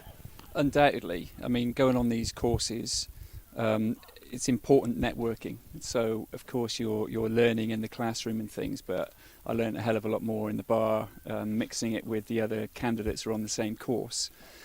I think that coaching is about people, and I started my coaching journey in schools, and the skills that I needed there, so organisation, trying to control a bunch of 38-year-olds, discipline, planning, structure, but the language that I was needing to use with those little kids down here really, I believe, gave me a great foundation. Some people are really good at going straight into a coaching career from their playing career, but that wasn't me. But I'm very pleased with the foundation that I received, schools coaching, and then I became an age group county coach, and then I got my opportunities at Gloucestershire really as county academy director and second team coach. But all the while I had this real desire to understand bowling more as I was a bowler myself, and so I made sure that I added on as many experiences, mixing it with good bowling coaches and good bowlers, and just learning from them all the time. And before I knew it, I kind of narrowed my specialism, I guess. Yeah, and time there at Gloucester, Somerset, a bit at Surrey, and then out to Bangladesh, which must have been a very good experience. But then, in terms of international cricket for Ireland, called in as a consultant to help Ireland out with the Cricket World Cup Super League games. You were there for all 3 matches, your first taste of international action, first taste of anything with the Irish national side. What was it like 2-0 down in the series and Ireland bringing that famous win? Was it difficult to be cheering against the country you've come from originally? Nah, I like to think I'm pretty good at knowing where my loyalties lie and where my responsibilities lie. If I'm working with a bunch of cricketers, then I want them to do really well, regardless of what they have on their shirts. I mean, to be invited to have a part to play in that series was amazing for me, and I was with Somerset at the time, and I'm very grateful that Andy Hurry down there gave me, and Jason Kerr gave me the opportunity to join Fordy and the rest of the squad. It was an amazing experience, a real kind of insight into international cricket. Of course, everything we did was really important, but to sit on my bedroom balcony overlooking the Aegeus Bowl and observe how England went about their business as world champions was also a really good insight. And you start then picking out, how do they train? Not that that's the right way to train, but is what they are doing something that we can do in our own way as well? So it was brilliant from all angles, really. And having had that taste with Ireland, then I presume Cricket Ireland liked what they saw. You seem to enjoy what you saw. 4 or 5 months later, appointed on a 3-year contract, not just as the bowling lead, but also as assistant coach, coming into a setup that is obviously very different structure to English cricket. How have you adapted? How have you found your first 6 months in the role? I made a vow not to rush into anything at all, really, but obviously to work with the players and to assist Fordy, who I worked with before at Surrey, and that was a big draw for me. I've observed a lot, and I've become clearer in my mind where the quick wins are, and what the things that we can change within the next 2 or 3 months that would make us 2% better. Working on relationship, establishing who are the key relationships that I need to work in order for me to do my job and deliver what Fordy and the players and Richard Holdsworth and Whitey need me to deliver. I really enjoyed meeting new people, observing the matches that are on offer for me to go and watch, and in between all of that, really focus on each bowler to make sure that they are clear on what the next kind of challenge is and leading into that looks like. Have you enjoyed the culture of Irish cricket? It is noticeably different, I presume, to English cricket. I'm from a sleepy little village just outside of Somerset, so in terms of grounds, and I'm used to making use of the best use of what we have available to us. So be creative, think on my feet. I really enjoyed getting around there. New grounds. I was down at Mardyke where I first met you last week. It seems ages ago now. I've enjoyed getting around, and the infrastructure is clearly there. But I knew that before I came on board. It's just making best use of what we have available to us, because we can't compare with anybody else. Yeah, that's on the infrastructure front. What about the players? We've got probably the guts of 50 players in and around, or they're not all professional cricketers, but in and around the professional system, the Interpro system, 4 sides, the expansion with the introduction of Munster Reds into the IP20 this year. There seems to have been significant improvement in the bowling stocks, particularly the fast bowlers. You think of McCarthy, Young, Little, Peter Chase coming back into the mix, Mark Adair. There's been some other men that have impressed you, I'd say, going through the system. Do you want to talk to us about a few of them? Well, even in this festival, Davy O'Halloran's. I've just met the kid, but he's been impressive. There's a small group of younger fast bowlers that I've got on a list that I'm kind of targeting as the next kind of cabs off the rank sort of thing. But it does take time to develop high quality, high performing, consistent bowlers. So the stocks we have at the moment, I'm really, really pleased with the work ethic and the purpose that the current bowling group are going about their business. But it's also important that they're looking over their shoulder, because I don't want them to be comfortable. I want them to know that I am spending time with other bowlers that will eventually take their place. And I hope that that's a motivating factor, because it's important for Irish cricket kind of down the line as well. That's the fast bowling stocks. They seem quite high. There seems to be hopefully a production line that's going to continue to come through. David O'Halloran, a good example of a young homebred seamer who will hopefully get through. He came out as one of the bowling reserves there to the Netherlands. The spin bowling stocks heavily reliant upon Simi Singh and Andy McBride at the top level, but are a few of these young spinners whetting your appetites? Ben White really has got a lot of people talking at the moment. Absolutely, yeah, and he's got his rewards here in this game, and I'm not surprised, because a leg spinner getting the ball into the surface quickly is an absolute godsend. Graham Kennedy came out to the Netherlands with us, and he impressed everybody.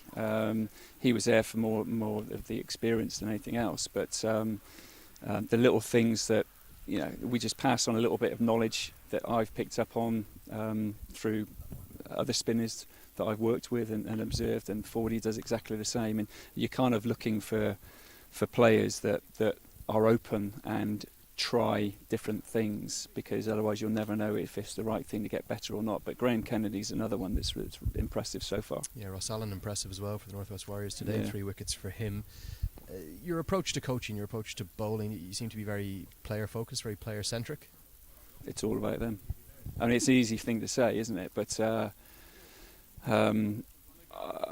I take pride in how the players perform and how they grow as people. And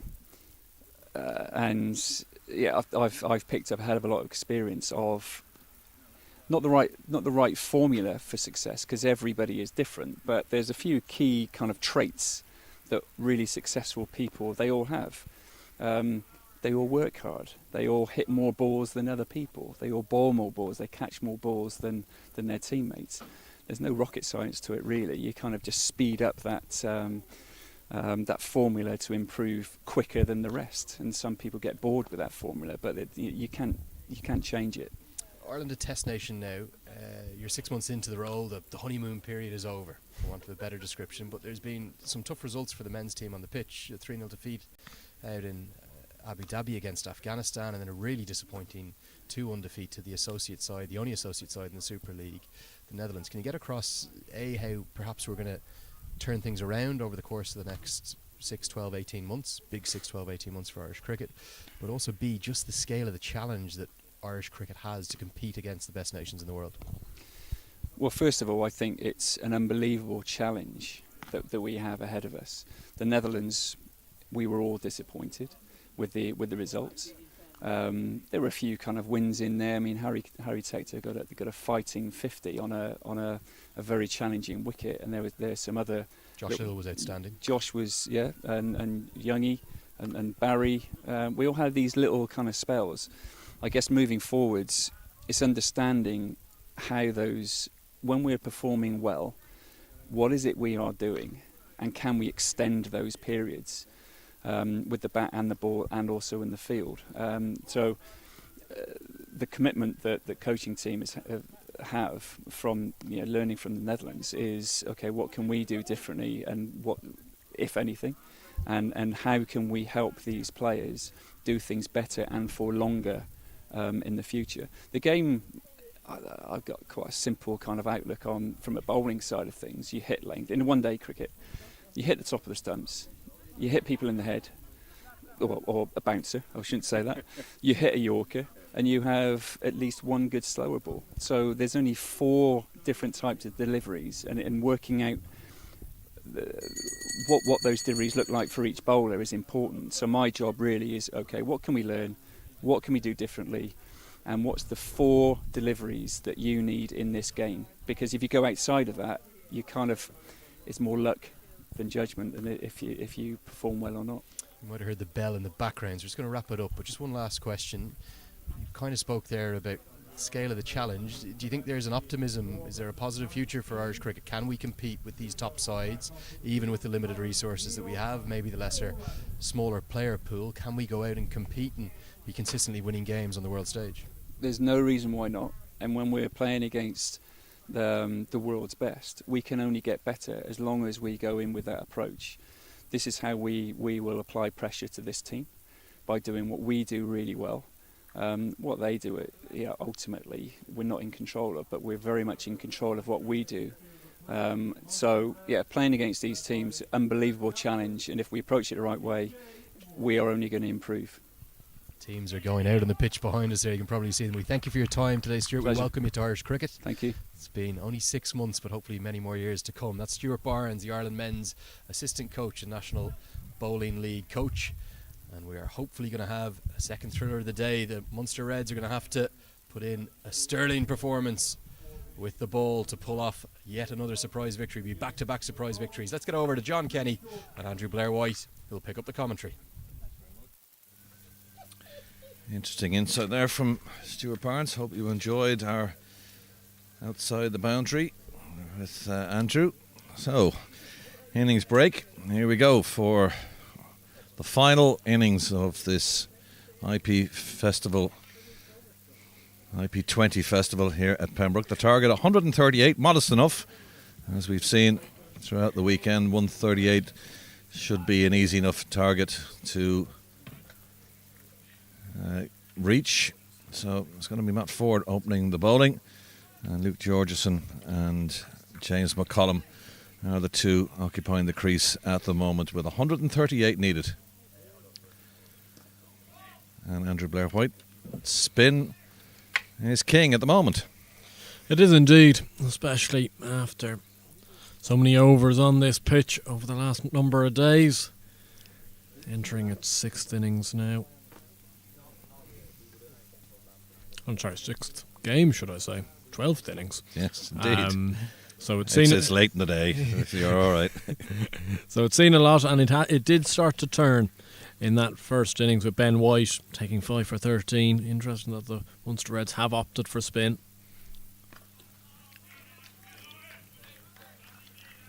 Yeah, when T20 cricket was invented or introduced into the scene a couple of decades ago, everybody thought it would be just fast bowlers, but lo and behold, who would have thought it was the spin bowlers that the ones were causing most of the damage.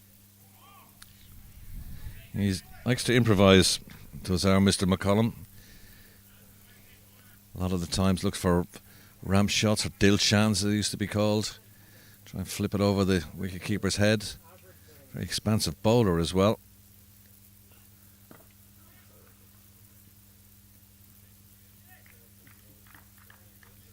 Had a good start though. On the money right from the off.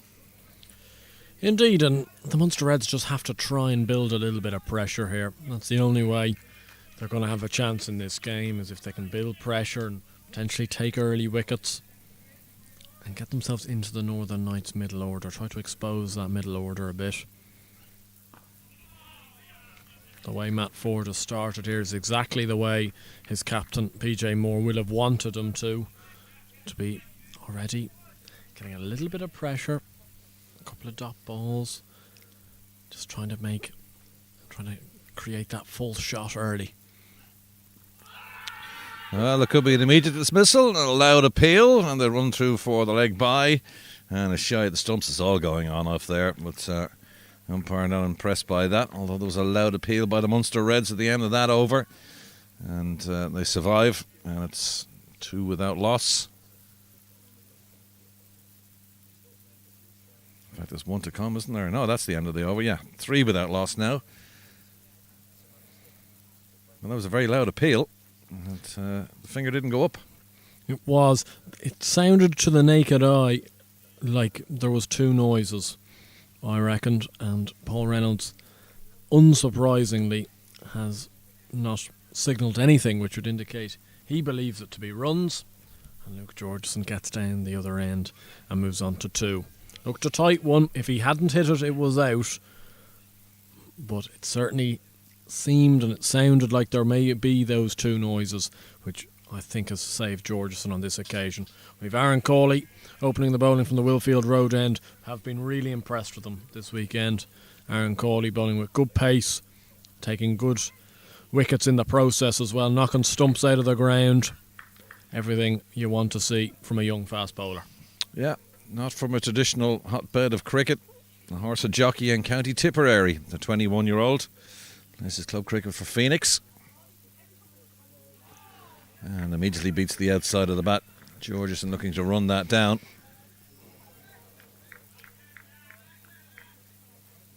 Well, we've seen in the 50 over competition how much Georgeson loves that little dab down to third man. Like his fellow countryman Kane Williamson has become so accustomed to at the high level of international level. That dab to third man for 1, get yourself off strike. Well, if he likes that, maybe the suggestion might put in a second slip for a couple of deliveries to Cawley, just to put a bit of doubt into the batsman's mind. I know you're taking a fielder out from another position, but it mightn't be any harm to just try it for a delivery or 2, especially if he does like it. First slip is kind of a wideish first slip, probably 1.5, nearly 2. There you go, beats the outside of the bat again, the wicketkeeper having a move to his left-hand side. PJ Moore does the applause from behind the stumps. This is the start, as I say, that the Munster Reds wanted, because they suddenly have a bit of buzz in the ring. They're trying to get stuck into the young New Zealander Georgeson here, who's played and missed it a few, flashing outside the off stump. Cawley creating a few problems early on here. There you go. That's the shot he likes. Just runs it off the face of the bat down to third man. Gets himself off strike. Good over though from Cawley so far. Just the one from it.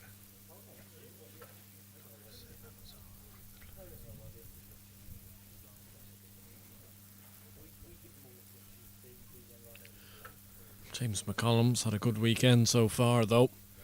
There's been plenty of invention in his batting. He's turned over a new leaf with his limited overs cricket over the last two or 3 years. He's developed himself into a proper good 50 over and now 20 over operator. Would have previously been known to be more of a long format cricketer. 25 years of age from Waringstown in the Northern Cricket Union.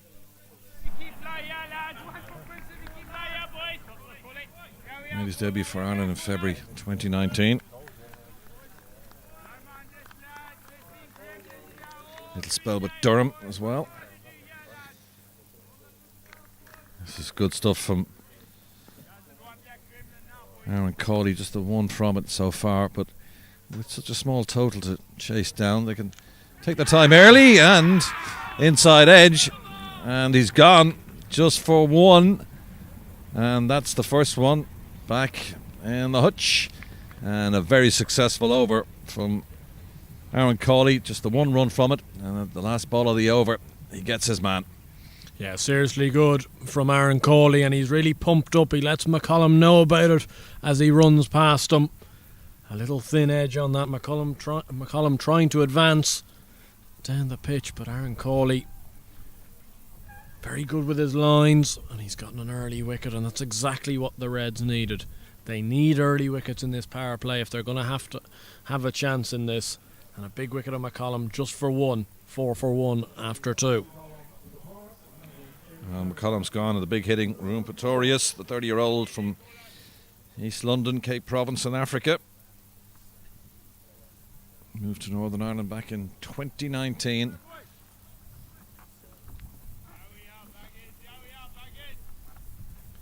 He makes his way to the middle with the departure of James McCollum with the score on 4. How often have we seen this, Andrew, that low-scoring matches can follow a pattern, can't they? Because they were 7 for 2, the Munster Reds, and now it's 4 for 1 in the second over. So it's forward continuing from the far end now. Just conceded the 3 runs in his opening over. Yes, you're right, John. And usually in these low-scoring T20 affairs, or we say low-scoring, 137 isn't the worst score in the world. But sometimes it really depends on what the first 5 or 6 overs of the run chase, and if you can't get any sort of momentum and you lose a couple of wickets, it suddenly becomes a very scratchy chase. Otherwise you usually get off to a good start, and sometimes the fielding team's morale will drop and you can usually knock them off pretty handy. But the Reds have come out firing here.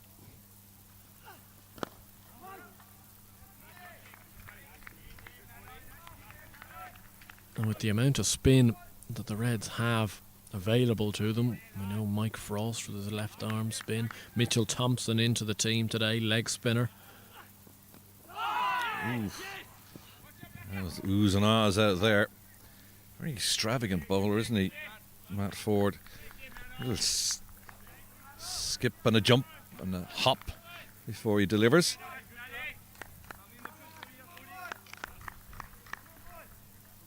It's been effective so far. Very miserly with the concession of the runs. There's no doubt about it, the Munster Reds, having won their game yesterday and winning it comfortably as well, they're certainly up for this. You can hear it in the field out there. Lots of encouragement for the bowler. That's in the air. There's nobody down there. It's going to be a long chase for Mitchell Thompson, and he can't cut that one off, and that's the first boundary. Or is it the second? I'll find it out in a second. Anyway, the first boundary for Pretorius. That's a nice shot, this. Just drifting onto the pads there. Georgeson able to clip that one over mid-wicket. Over wide long on for 4.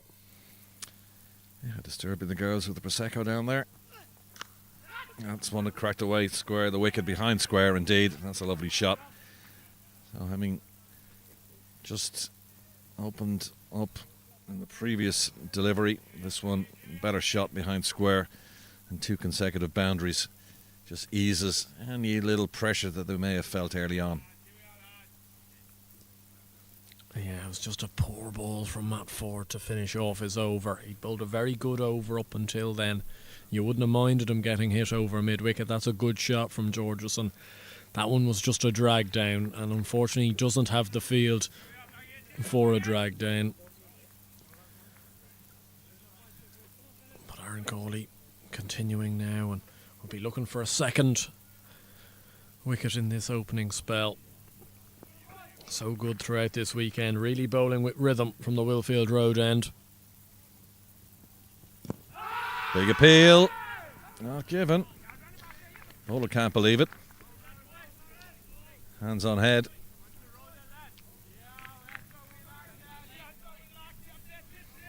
Yeah, certainly initially I thought this may be out.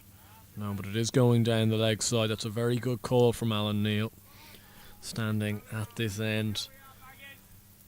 The umpiring this weekend has been absolutely superb, I must say it. Paul Reynolds, Mark Hawthorne and Alan Neal have been absolutely superb. Yeah, we're just getting live time replays. Some of the slow-mos we were able to see ourselves here on the YouTube channel. As many's a time we thought some of the batters were out with some tremendous fielding out there, but time and time again we've seen that the umpires got it spot on. They only see it for a split second, but all 3 umpires have been terrific this weekend.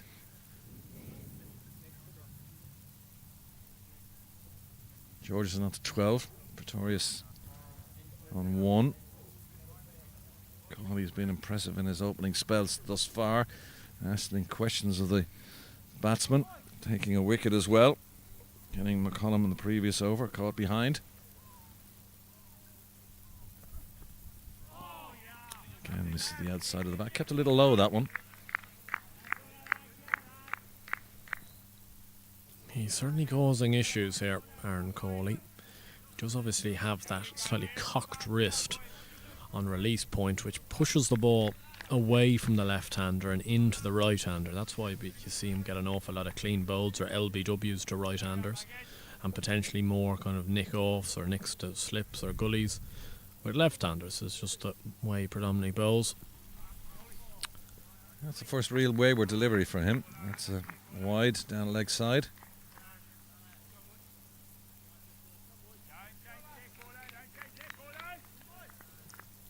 Probably searching a little bit too much that time, looking for the miracle delivery to Georgeson, straying down the leg side.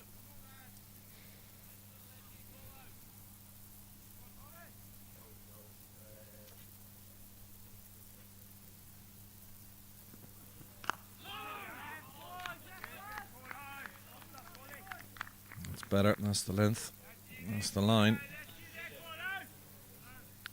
Bowl it if you can, just to nick the top of the off stump. And always took up the batsman. That was well bowled.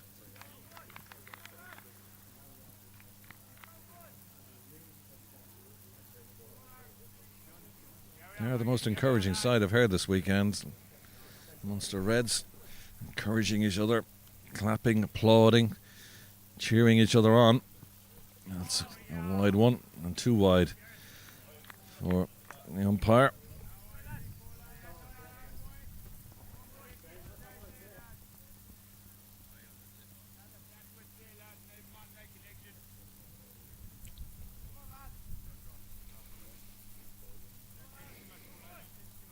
Wide down the leg side and 1 on the off side, so 2 wides to add to the single in this over thus far. 17 for 1, 2 balls to be bowled in this, the 4th over, and that's nicely clipped away.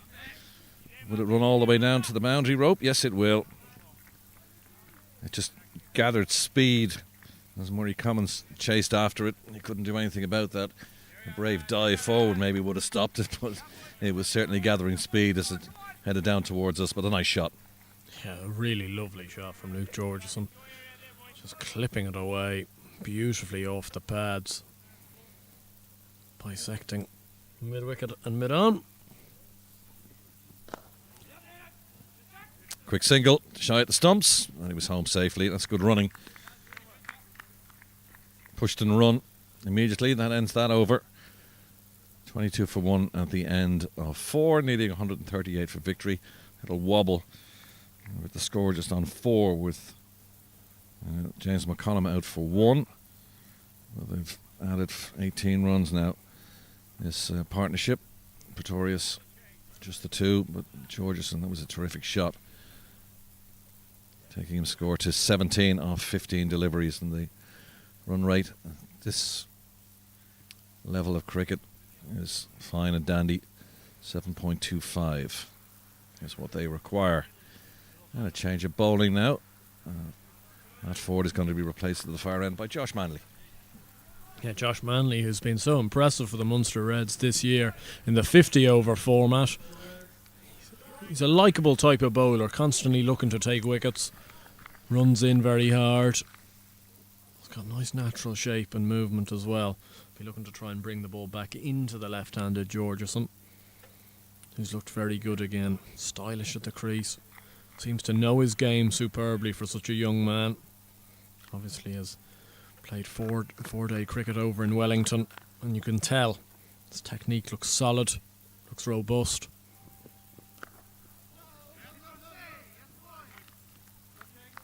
I think that was sensible. Georgeson was looking for the quick single, but it went quickly, I should say, to a backward point. And he was sent back by Pretorius, and I think was that the right decision as well.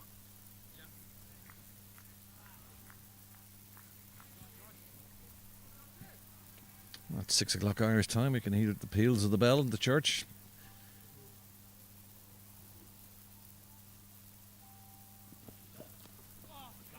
That's nicely guided down here, and a good stop as well. Reared up on the fielder Greg Ford. Did well to get something behind that. You can just see how it dips and jumps as it comes towards you with speed. Ford did the right thing, got his whole body behind him there, slid into it, dug up a bit of grass as well as he was sliding on. It was a good stop. Yeah, it was a very good stop from Ford. Sometimes can be very uncomfortable down here at the third man / fine leg region. You can get a few foul bounces.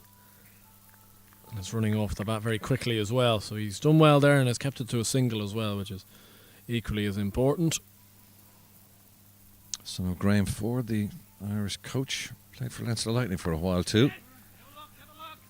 Nicely done. Good cricket all round there. Just dabbed down to backward point. Yeah, good stop by Mike Frost. Just gives them a single. Yeah, they can take their time. There's no rush. The easiest people out there are the people moving the sight screens at the far end.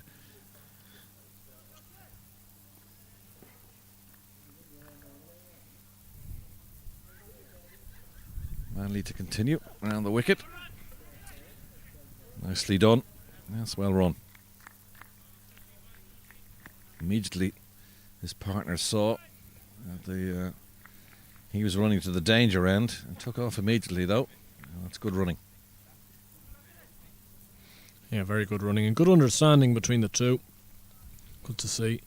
Ruan Pretorius clapping onto his bat there, making the judgment to Georgeson that was a very well taken single between the two of them.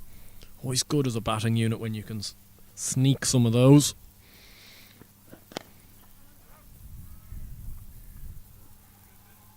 Not enough to penetrate extra cover, just a single. Left and right combo as well, having to move the field around constantly as they're picking up these singles. Georgeson on to 19 now. dot, and then 4 singles of this Josh Manley first over.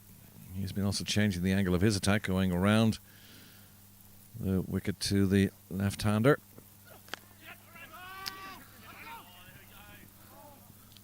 That went straight to backward point, and that was not the time to run. Georgeson took off immediately, but Pretoria sent him back. That ends the over. 5 down, 26 for 1. Yeah, very good call from Pretorius there. There was never a single on offer. I think Georgeson thought he may have got that a little bit finer than he had. Just set off for the run, and it was never there. 26 for 1 after 5 tonight.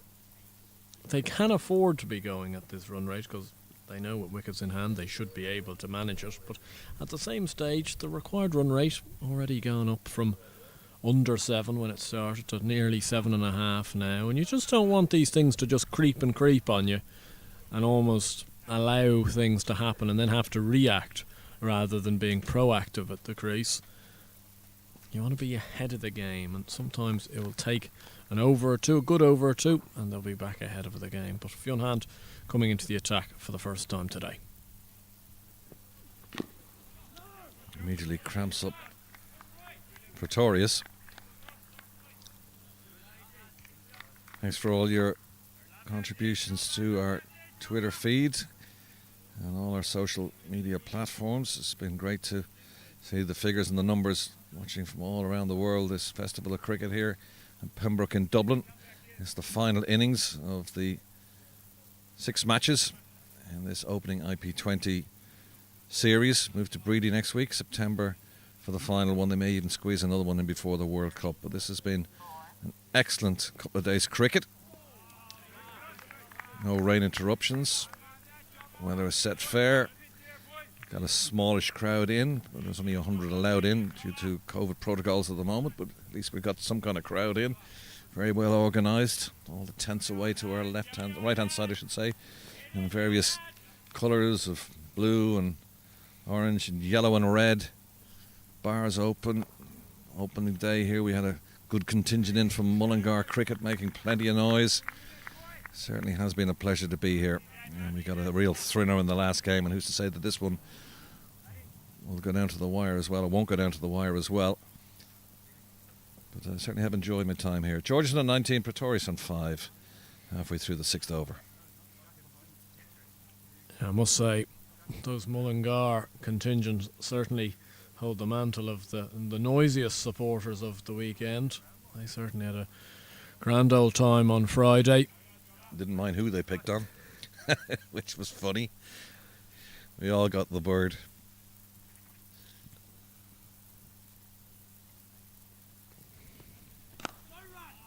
A bold hand right up in the block hole.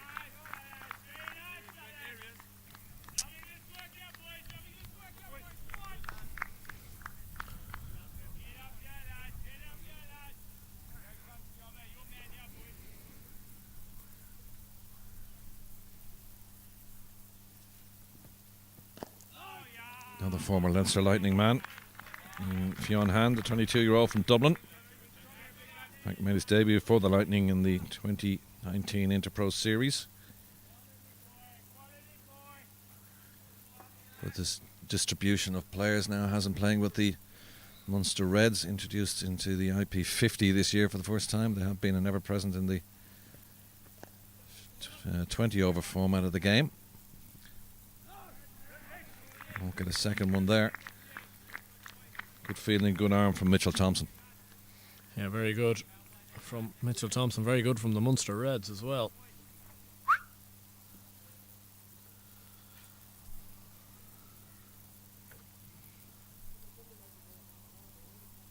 Completes the power play. 6 overs gone. With the Northern Knights 28 for 1. A little bit of due to John Kenny for the moment. And gladly welcome back Andrew Leonard into the commentary box. And after this first power play, Andrew, this game may be a little bit more alive than we thought it might have been at half-time. Yeah, you're spot on. The Reds have done nothing but scrap this weekend. You have to give them all the credit in the world. Shorn of their 3 best players. Maybe not their 3 very best players, but certainly 3 of their biggest name players anyway. Tyrone Kane, Curtis Camphor, Gareth Delaney, all missing out. This man Manley's led the attack really well around the wicket. And yeah, although the Knights bounced back with a win yesterday and superb in the field, particularly the bowling of Ben White, their batting approach is, again, it's just a little bit old school, isn't it? A little bit old fashioned, not really taking the attack to the Reds. No, well, I was just saying it on commentary with John, they're not really being proactive at the crease here. They're kind of reacting to the cause. And the Reds are being able to kind of bowl a fairly normal line and length here and getting away with it. Just a fumble, backward point, the left-handed Mike Frost. I've seen so many fumbles, particularly today. Maybe a bit of fatigue kicking in, Andrew? Yeah, and it's a warm day. It's probably ended up being the warmest of all 3 days. Considering the forecast all week was that today was going to be a bit of a shocker. It's been fantastic, but it is a firm outfield at the moment. There are bumps around, but there has been a number of fumbles today.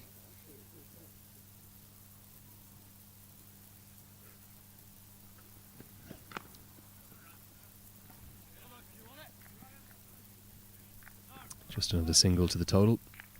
Yeah, I think Pretorius in particular has looked like a guy who's much more at home in the 50 over format, where it allows him a chance to build his innings 6 off 10.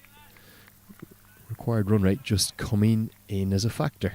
8 and over needed. Lots of wickets in hand for the Knights.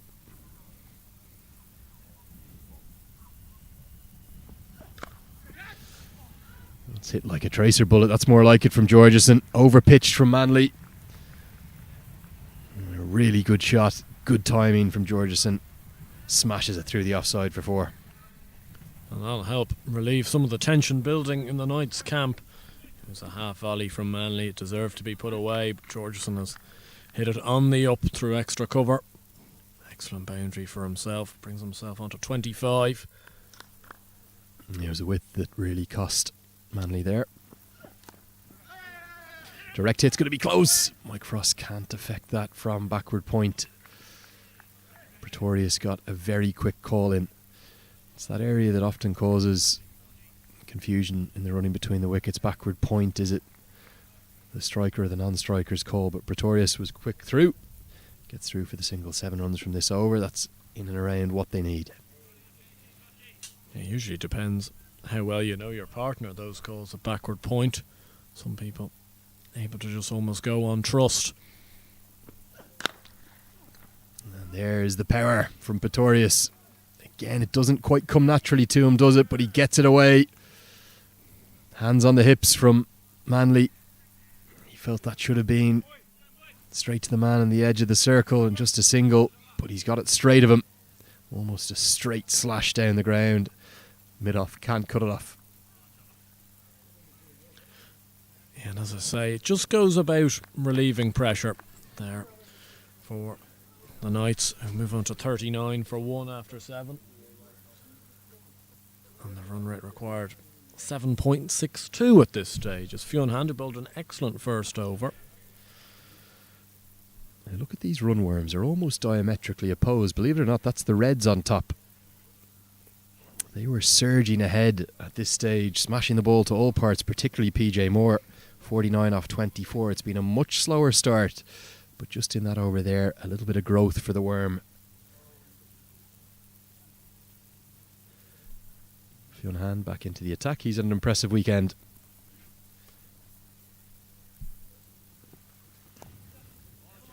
He's just shown enough, hasn't he, with bat balling in the field to show his true value. Brings value to any side he plays for, I think. Fionn Hand, a great entertainer. Yeah, very athletic man. I think there's been a notable increase in his consistency of his bowling now that he's shortened his run-up. He used to be very inconsistent with the ball in hand, always had heaps of ability, but kind of couldn't string together a series of good deliveries. He's now shortened his run-up, probably not bowling as quickly as he used to, but a lot more accurately.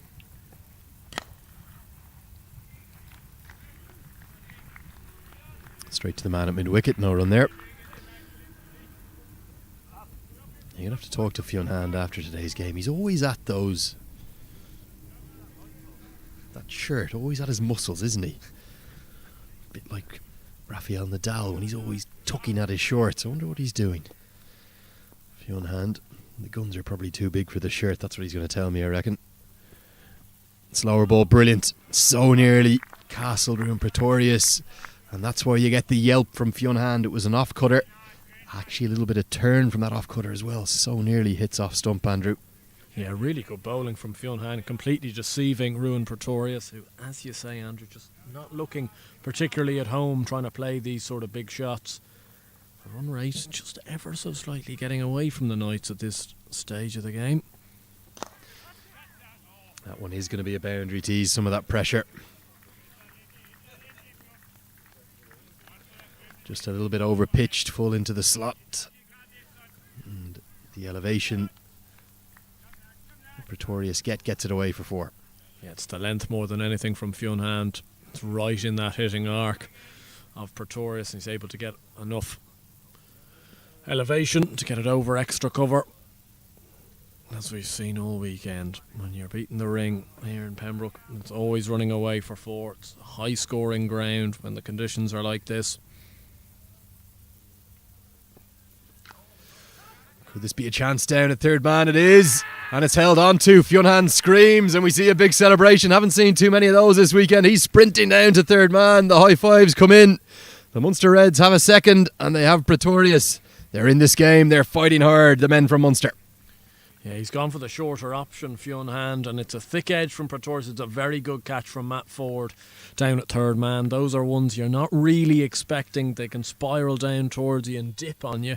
But he's done well diving forward there. Pretorius departs for 14. The Knights 44 for 2. And is there a wobble in this game?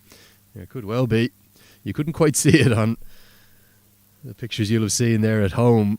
But Fionn Hand, as soon as the ball came off the bat, he screamed catch. And he was just waiting for a moment. As soon as he saw that Matt Ford had clung on, he sprinted full pelter down towards the third man fielder. Delight for Hand. We love to see that. We want to see more of that, more passion in the game. Brilliant from him. Deserved that wicket. I think this is the character that this Munster Red side have. I was talking to Ted Williamson before the match and he was saying, Lenny, I tell you, I would think you would love our dressing room at the moment. There's such great fun and joy and energy and banter within it. He said, I love it so much being the head coach. I want to be back playing. They all just would do anything for each other.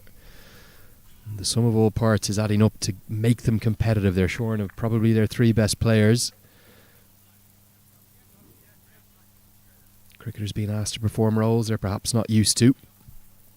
But they're really having a great weekend altogether here, the Munster Reds. Slower ball again, good from Fionn Hand. Harry Tector in at number 4. 8 overs gone, 44 for 2.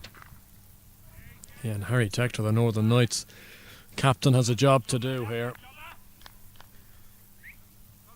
He's been talking, he's obviously not scored the amount of runs he was hoping for in the first 2 games of this weekend. He got a very good ball from Craig Young. He was caught on the boundary yesterday. But he's trying to bat with that sort of intensity and intent and trying to get his whole team to do the same. We're going to see a change in bowling. We're going to see Mike Frost come into the attack. Left arm off spin. And this could be a really key juncture in this game, how well Mike Frost bowls. Be interesting to see when or if we see Mitchell Thompson, a young leg spinner from YMCA, who's been brought into the game today, I assume, to bowl his leggies. And how well Frost and Thompson bowl could well be the deciding factor of this match. Yeah, he bowls really flat left arm spin. I was watching him during the pre-match. Watch the elevation. Absolutely everything points down, doesn't it? Immediately from the point of release, it just comes in a trajectory down towards the batter. Harry Tector can be a slow starter.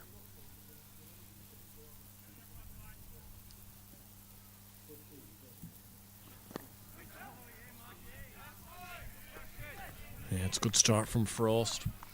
It's good from PJ Moore, the captain, as well, bringing Frost on to the new batsman, trying to get a few dot balls and get the spinners into his rhythm. And thanks to a good stop, that extra cover, he's managed, Mitchell Thompson, the man into the team today, managed to get 3 consecutive dot balls strung together. Good from Frost. Harry Tector has to do something, uses his feet, comes down the track, does get off the mark, but it doesn't look convincing at all. Oh, we see there on your screen, Wasp in and around 79%. I wouldn't make it as one-sided as that at the moment. The Knights look like they're struggling on this pitch. Run rate is already gone from under 7 at the start of this innings to 8.21. Required run rate. Oh, sorry. Required run rate. Remember, Apologies. that's the difference at the bottom. The run rate is actually stagnating at just 5 and over for the Knights. And yeah, they really aren't blessed with power hitters throughout the order. Mark Adair can certainly hit a big ball. He'll probably come in next at number 5. But Ross Adair's been hiding down at number 8. And these dots are, like you say, I don't think it's a 80-20 like Wasp is suggesting it is. Wasp might have been having a few drinks to round out the weekend. I think it's much more of a 50-50 right now. The Munster Reds, they're in this game.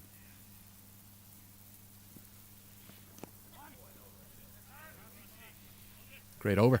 2 runs coming from it. 9 gone. 46 for 2. Yeah, brilliant start from Mike Frost. Luke Georgeson, 28 not out of 30 deliveries. Another player that you could probably argue is better suited by the longer format of the game, as we're having a look at the Munster Reds bowling figures there. And it's been very good so far. Very good team unit. All bowling well. And this is a big moment for the young man, Mitchell Thompson. Playing his first game for the Munster Reds today. He bowls flat leg spin. He's a very good bowler on his day. And it's good to see him being backed like a few leg spinners that we haven't seen being backed so far this weekend. Yeah, you're spot on. I've been a bit like a broken record about it, to be honest. I apologise for that, but just think it's the one thing that a few of the captains and coaches and setups might have got a little wrong. You've got to back your spinners, give them the chance to win you the games. Mitchell Thompson into the team today. They're saying this is why he's in the team. He's in the team to bowl leg spin. Let's not just bring him on in the 14th, 15th, 16th over. Let's bring him on when he can have a chance to impact the result of this game. Now, it might be that he might get hit out of the attack. But if he can find a 3rd wicket for the Reds, maybe a 4th, let's get him on. Remember, Ben White 5 for 12. Same pitch for all 6 games here. It's going to start to take some turn, no doubt. And he'll be happy to get underway. Landing a leg break, that's okay. Don't mind being hit down the ground, and he'll prefer bowling to the right-hander as well. He will. These two will know each other very well. Mitchell Thompson and Harry Tector. Both from YMCA. Mitchell, very exciting young prospect, both with bat and ball.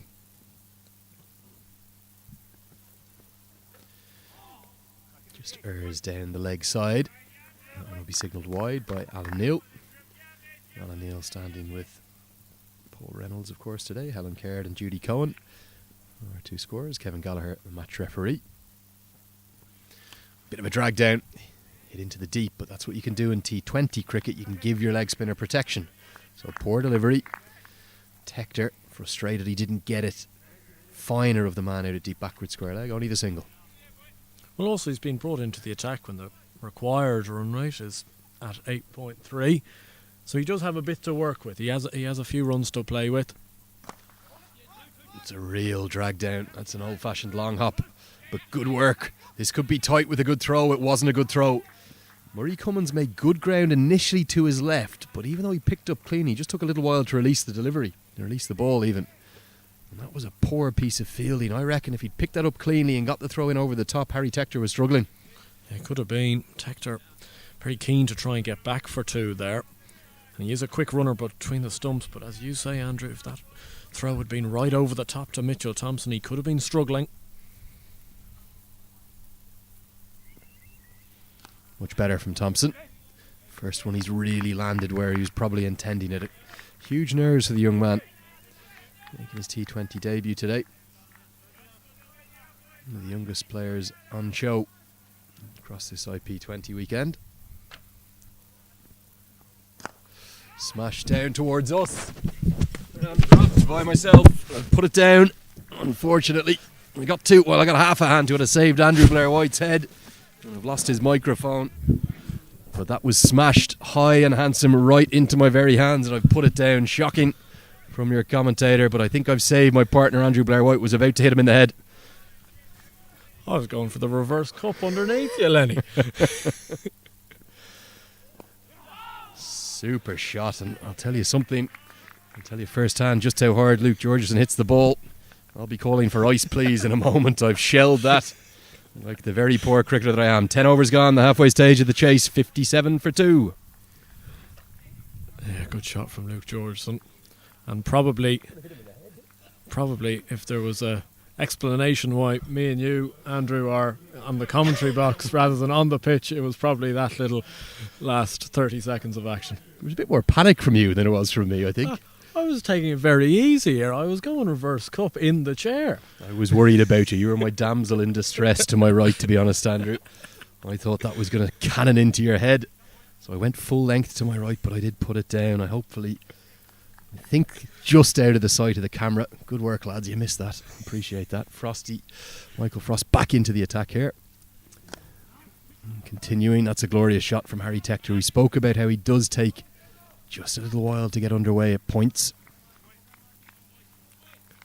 But that little 2 into the deep will get him going. Wasp hovering higher, up to 86%. Still work to do. 79 off 59. Yep, Tector will be looking to get in here and really push on, play a match-winning innings.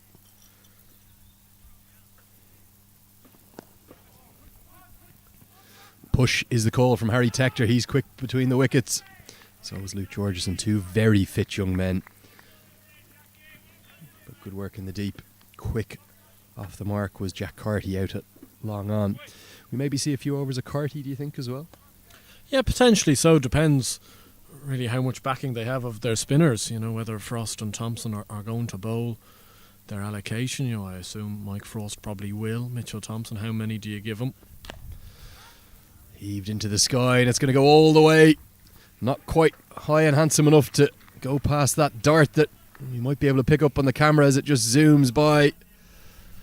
But a poor delivery, just a drag down really from Frost. That's what happens when you bowl this flat. If you don't get it full enough, it ends up being an easy one to pick up the length from and dispatch into the deep. Good batting from Georgeson, 6 to the total. Yeah, very good batting. He loves that shorter delivery, Georgeson, where he can rock back. Tried to do it again. Has he picked out the man? No, he hasn't. That's the power that Georgeson possesses. He moves to 1 run shy of a maiden T20 50. 2 poor deliveries. That's 2 short from Frost. Turning it into the left-hander, and both of them have been pumped for 6. Yeah, he just latches onto that length so quickly, Luke Georgeson. It's been a clever enough innings here from Georgeson. He was a runner ball there. He was around 30 off 30, and in that last 6 or 7 deliveries, he's launched one straight into your hands, and now 2 over deep mid-wicket. And it's very good batting. He's now 49 off 37. And he's potentially bringing the Knights over the line here.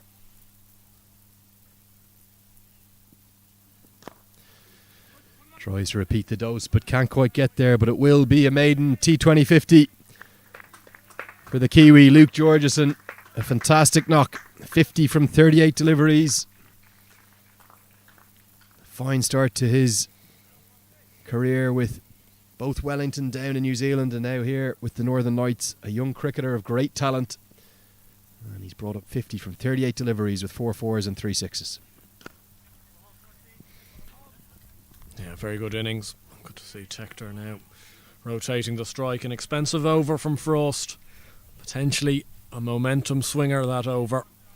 With the Knights 74 for 2 after 11. It's now back down to a much more manageable run rate. 64 required from just 9 overs. So tricky to get everything right in a T20. Everything happens so quickly. Shortest version of the game. PJ Moore just giving Mitchell Thompson a pat on the back and saying, I'm not taking you off because you bowled that bad and over, but we just need to change something after. Georgeson is devastated. Frost's figures there. But you talk so much in the modern game about matchups.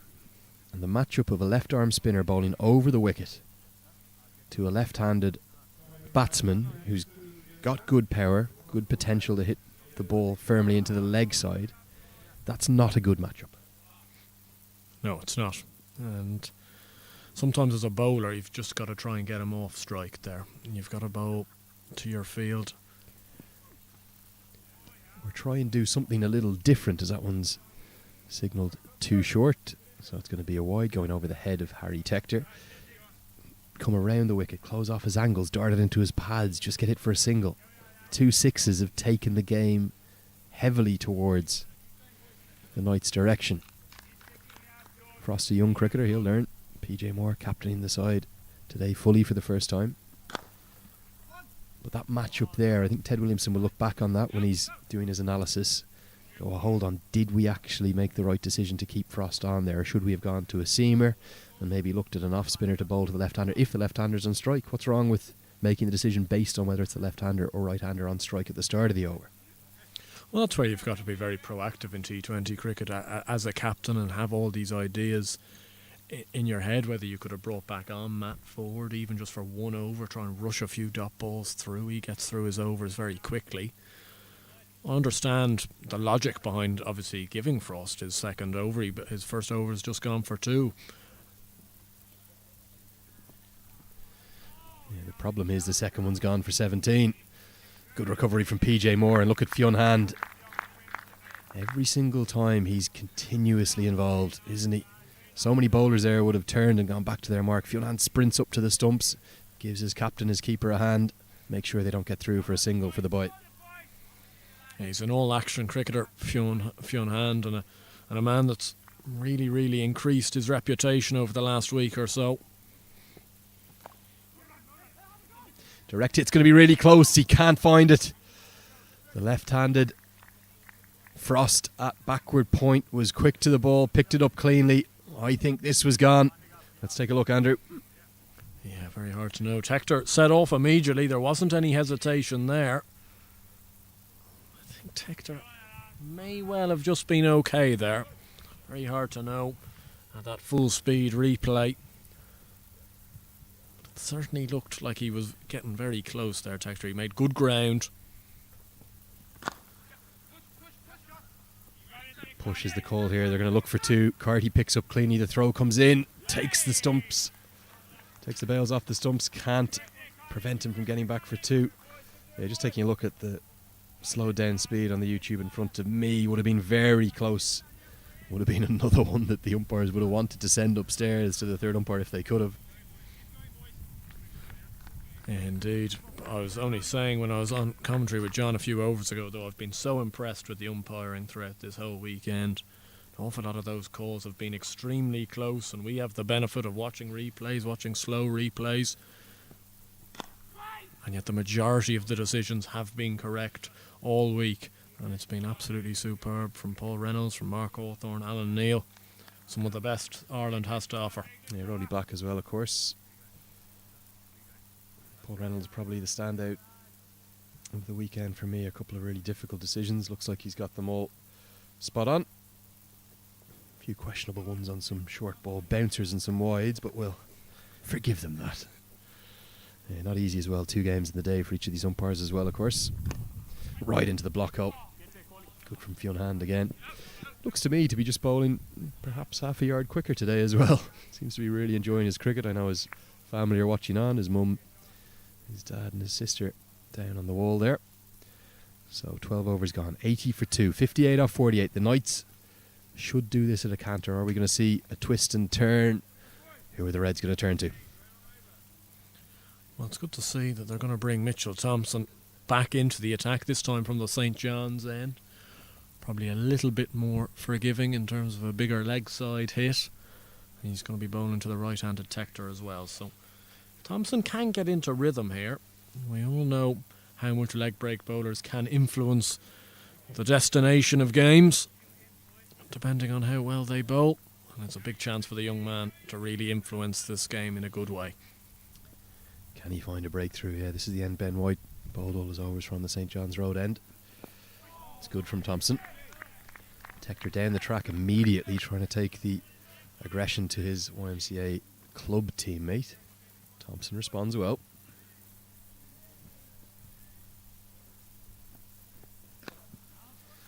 And that's fine. That's where your protection is as a leg spinner. Don't mind being hit that way. If you can think about your 24 deliveries, Ben White obviously 5 wickets, but if you can think about your 24 deliveries as a leg spinner and try to not be hit for a boundary, you do that as a leg spinner and you think about where they're going to try and hit you, all of a sudden you'll find yourself picking up some wickets, I suspect. Big day for the young man, isn't it? Yeah, it's a massive day and one he won't forget. It's good to see. Before the game in the team huddle there was a cap presentation for Mitchell and big applause, as you say, together unit. Could this be the wicket? It's flown into the air. Fionan's not dropping that. Off he goes, Fionan. You can't catch him. He's going to hug Mitchell Thompson. Luke Georgeson has flown the ball into the air. He's also flung the bat into the air. Needed a new pair of gloves. I reckon the sweat's got to them. Another batsman gets to 50 and gets out. Love your leg spinners. Get them in the game. They get you wickets. Look at Fionn. What a talisman he is. Yeah, he's turning the game on its head as Georgeson departs for 51. An excellent innings, I must confess. 4 fours and 3 sixes. A really good innings, but he hasn't got them over the line. And yet another man to be added to that long list of people that have gotten to 50 but not got to 55 even this weekend. Just looking back on the dismissal on my screen, this is an outstanding piece of bowling. Mitchell Thompson has seen his spin teammate Frost be pumped for 2 slog sweeps for 6. Well, actually 2 pulls for 6, but short deliveries. So he knows that Georgeson is going to target the leg side with the ball turning into him, and he's floated it up outside the off stump, so far outside that when Georgeson has attempted the slog sweep, he's ended up losing his bat. It's been flung into the air. And the ball is skewed up to backward point. Spin to win here at Pembroke. That's the way to go. Good work from Harry Tector, just getting that one on the full, not allowing it to bounce. He'll always get back for 2. Neil Rock in at number 5. Is that because he's a left-hander? The 2 spinners bowling the ball into him. We've seen Mark Adair predominantly at number 5 for the night so far. Yeah, I think there's a combination of that, and also Neil Rock's an excellent player of spin. And he's one of the best around with his sweeps, slog sweeps, reverse sweeps. He has them all in the locker. Again, that's all right for a young leg spinner. You don't mind being hit along the ground into the offside. You'll always have protection out there, deep, extra cover. What a great over this is. I just wonder what JJ Garth is thinking looking at this. Given 1 over this weekend, the exact same result for him as it was for Mitchell Thompson. Bowled 1 over, went for 11 or 12. JJ Garth taken out, never brought back. Mitchell Thompson brought back, and he's found the big wicket. Got the big wicket of the left-handed Georgeson. He's done very well there. He's now fielding off his own bowling. A really good over from Mitchell Thompson. Just a 5 from it. And credit where credit's due to PJ Moore. Could have been, as you say, Andrew, very easy for him to have not bowled again after that 1 over, which wasn't a bad over by any means. Just one big shot. One good shot from Luke Georgeson that went for 6. But he's been brought back into the attack and has been rewarded, and the captaincy must be applauded in that situation.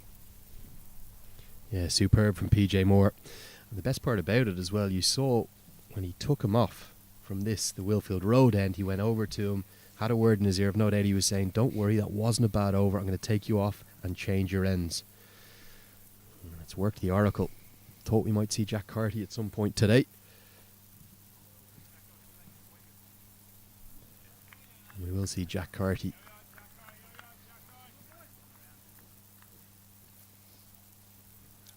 I'd assume we'll see Carty mix it up a fair bit in this spell now. He bowls a steady medium pace, can get a bit of awkward bounce as well with his height, but he's got a fair few variations in the locker, and especially given the pitch is beginning to hold, beginning to grip a little bit. Would surprise me if he doesn't use some of them. Cut away down to Mitchell Thompson at third man. You just feel the Reds feel like they're in this game. Feel like they can still find a way to get over the line here. Well, it's by no means finished, and just takes another big wicket, maybe the wicket of Harry Tector in the next over or two, and you might get a little bit of panic in the Northern Knights camp. Still 52 more runs to get. No run there, because again, good captaincy. Mid-wicket in the circle, trying to save the single. But a really nice brand of cricket, the Munster Reds, and can't help but think they're probably being a little bit inspired by the way the Northwest Warriors have gone about their business as well. Yeah, they're a very likeable unit, the Reds, the way they fight hard, the way they fight for each other. Gonna be work to do in the deep. For Seamus Lynch, he's going to cut it off. Good work from him, he'll save 2 runs. Yeah, excellent work from Lynch. Just turned off the hip from Tector for 2. I suspect off the bat he might have thought he could have gotten a boundary for that, but it's good from Cartian. No surprise to see a change in field here, with mid-off coming into the ring now and fine leg going back. I assume Carty's going to be bowling that back of a length delivery as his stock ball. As a result, going to be harder to hit over mid-off than potentially flip it over fine leg. It's hit into the leg side again. More work for Seamus Lynch for a second consecutive delivery. He manages to cut off the boundary. Good work from the Terranure man. Yeah, and they've got to work hard as a group here, the Reds, and that comes down from every individual fielder. As in T20 cricket, it's certain moments that can win games, it's certain periods of time that can win games, and good fielding, stopping boundaries means more pressure and potentially more wickets. Scooped into the air, and Harry Tector is gone. The short ball surprising him somewhat. Tector didn't really look at ease today, couldn't quite find his timing. He's gone for 18. The game turns again. It turns towards the favour of the Munster Reds. This is a tame dismissal. It is from Tector, and I'd have to agree. Just didn't seem to time the ball brilliantly today. It's good bowling from Jack Carty into the pitch, getting a little bit out of it, and that's a very, very easy catch for Josh Manley at mid-wicket. 90 for 4 the Knights, and this game is 100% not finished yet.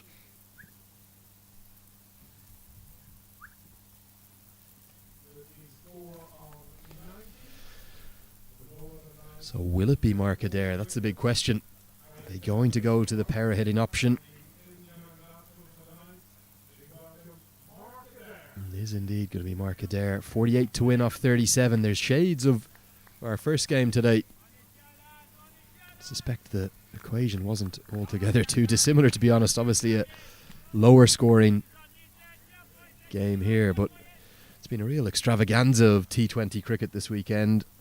First 4 games, all very one-sided. The 2 games today, we had an absolute thriller this morning. Are we going to round out the extravaganza with a second thriller? Well, fingers crossed we will.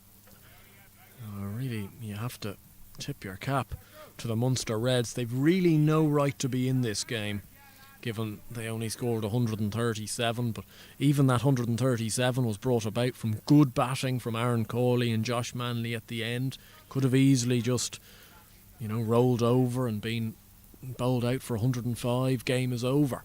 But instead, they're still kicking. Mark Adair not on strike, the batsman across Rock on strike. Can't get it away.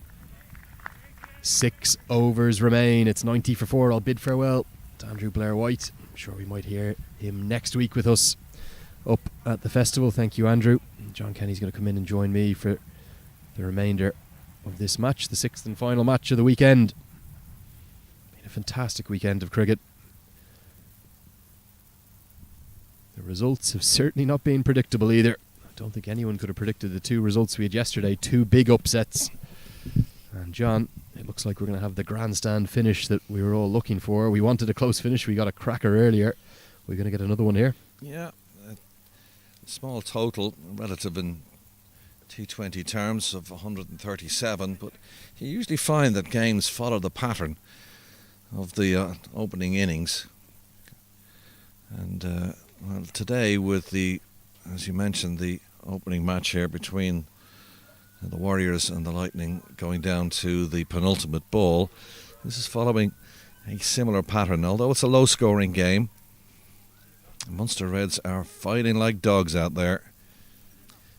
Big decision this from PJ Moore. He's not going to continue with the leg spin of Mitchell Thompson. He's probably holding his 2 overs back, but he's going to go back to his talisman, Fionn Hand. There's a bit of a risk to this because this is Fionn Hand's last over, his 4th and final over. Perhaps again this comes down to the matchups we were talking about. They fancy seam to mark Adair early. Yeah, and switching ends too. Adair hasn't got a lot of runs this weekend. He's turning for the second one, testing the arm at the bowler's end, but safely home. Here's Neil Rock. This is what they have to do now. Push and shove. Take the singles and the twos if they're on hand.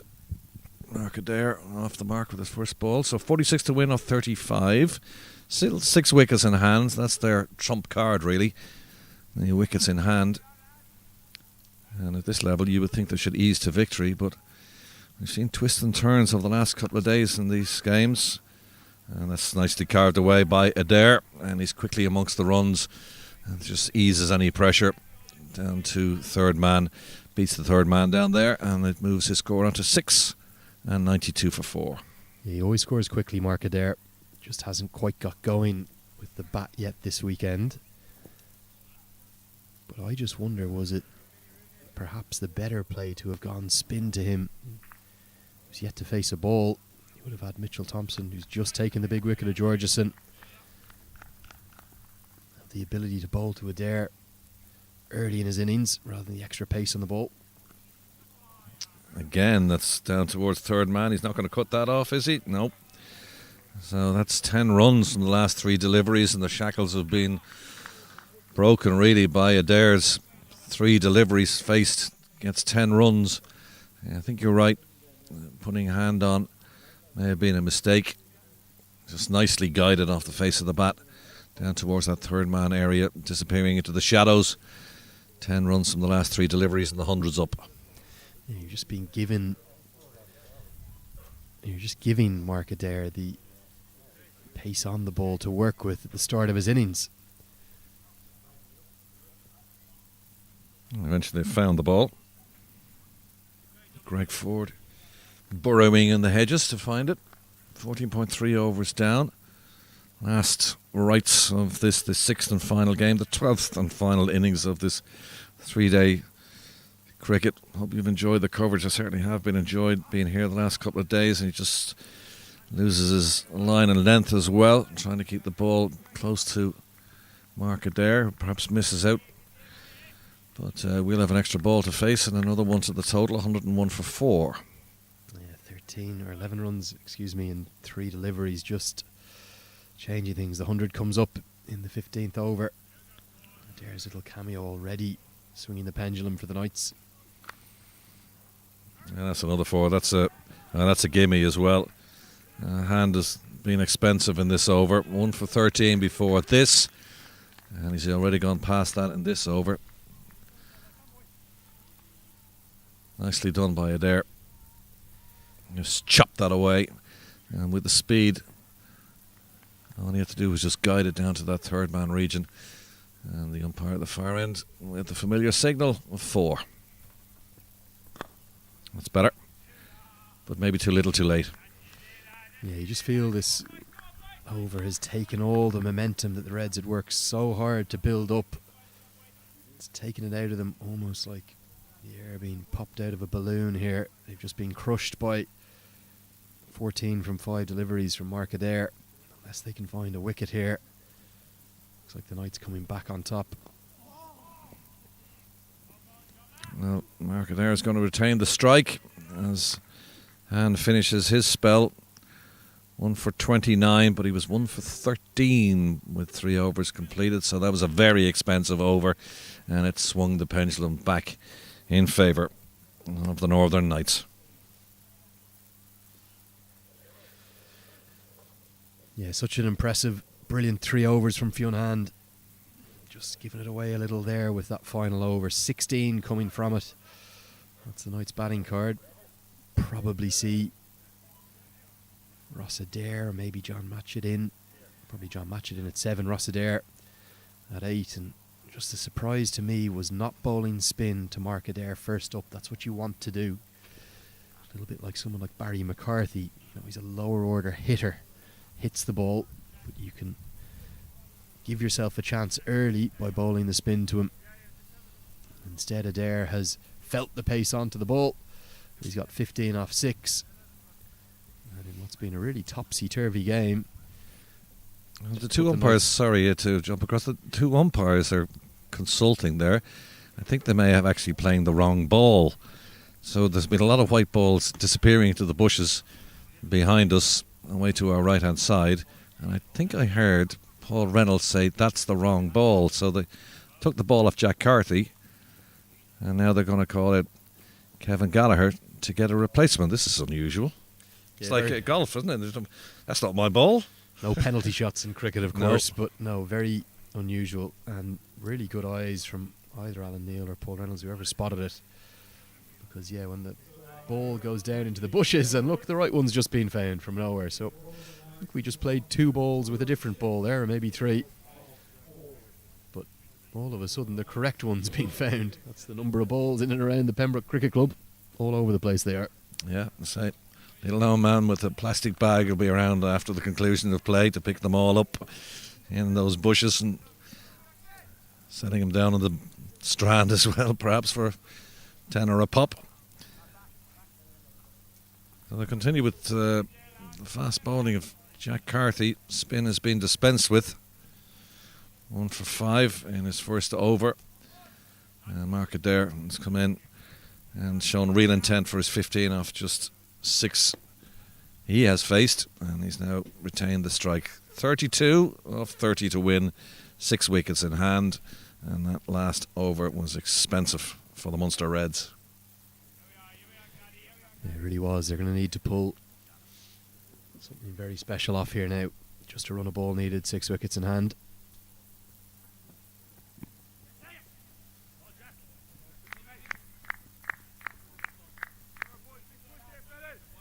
Leg by.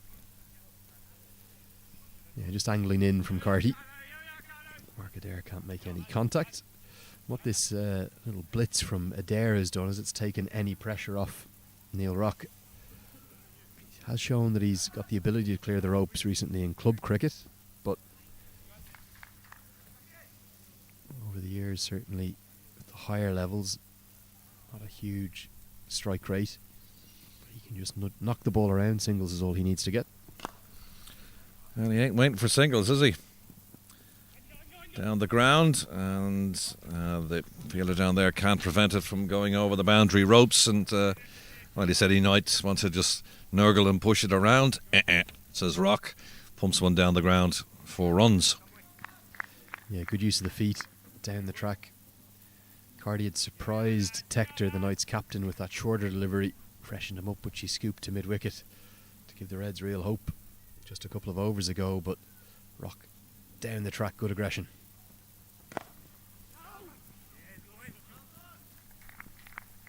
We're on Nelson. All our feet elevated here in the commentary box. 111 for 4. Dancing around in the sunshine. It's been a great 3 days, John. Yeah, I've really enjoyed it. Credit to Cricket Ireland for putting this on in the middle of a pandemic. Allowed a crowd of 100 in. Government protocol rules. We've got a few people in. Adds to the atmosphere. The Mullingar boys certainly made it on Friday.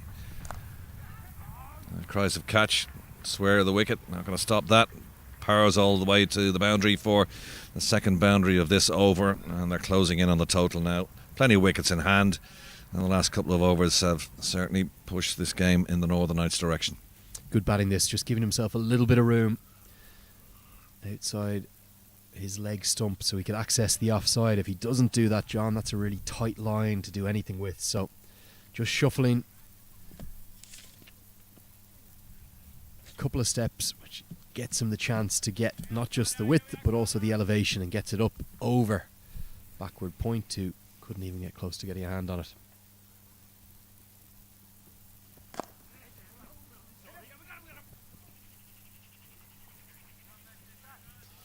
You almost sense, John, really that the Reds feel the game is gone just in the course of 10, 11 deliveries. Yeah, I mean, you know yourself when you play cricket yourself at a higher level than I do, but when you get to a situation where it's less than a run of ball and wickets are in hand, you kind of shrug your shoulders. It's the inevitable A slow death, they call it.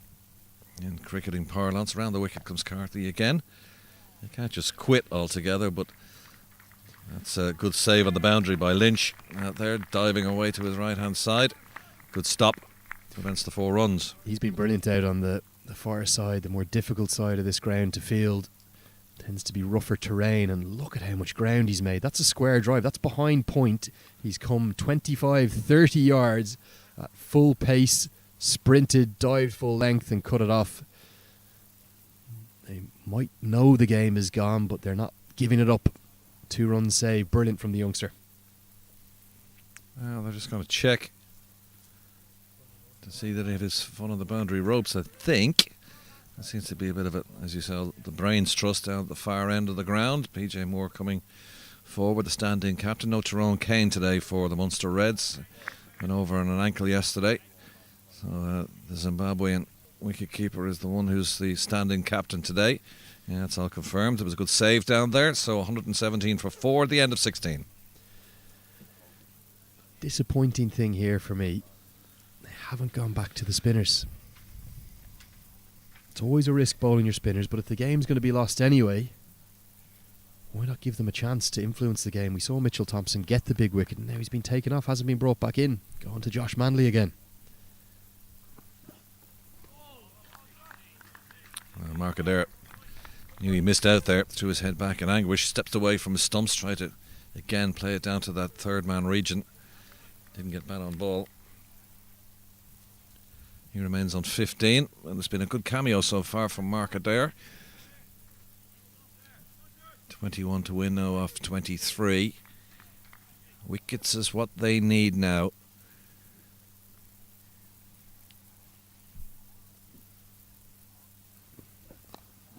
A bit of a false stroke from Mark Adair. Tried to play that into the leg side, but it's nicked off the inside of his bat. It's a bit like a golf shot, that one, didn't it? Mark Adair, very fond of his golf. I believe he was giving one of our co-commentators, Andrew White, and the proprietor of HBV Studios, Heatley Tector, a bit of a drubbing up at Royal Belfast there recently. I was asked if I could mention that live on air. I'm happy to do so. Mark, no problem. Anything for any of you Adairs. But yeah, himself and his partner, the Northern Lights captain, Harry Tector, I think it was it 8 and 7 they beat Blair White and Tector? That's a like fair old spanking. Might have been 8 and 6. It was that dominant, Oh, actually. Yeah. Good Lord. Back to bedtime. But yeah, that cricket shot looked more like a golf shot, didn't it, really? A big, full I'm looking up to flourish playing swing. Conquer Wood tomorrow myself up in Monaghan. Looking forward to heading up there. Well, when I say playing, I'll be walking around with a stick in my hand. Doesn't mean to say I'm actually playing, but anyway. And great to see golf courses reopen.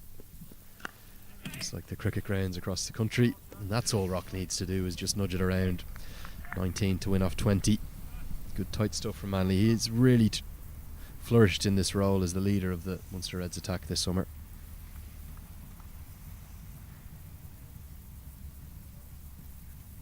They can just take them in singles, take their time, bed themselves in. Mark Adair just asking for the sight screens to be moved. They have been busy down there, shoving that backwards and forwards as the bowlers come in, around and over the wicket. That's in the air. Cries of catch it. They won't catch that. That's going to dribble down towards the boundary, but it's going to be cut off by Cawley. Just a single. Yeah, I think just for a moment PJ Moore thought that he was in action.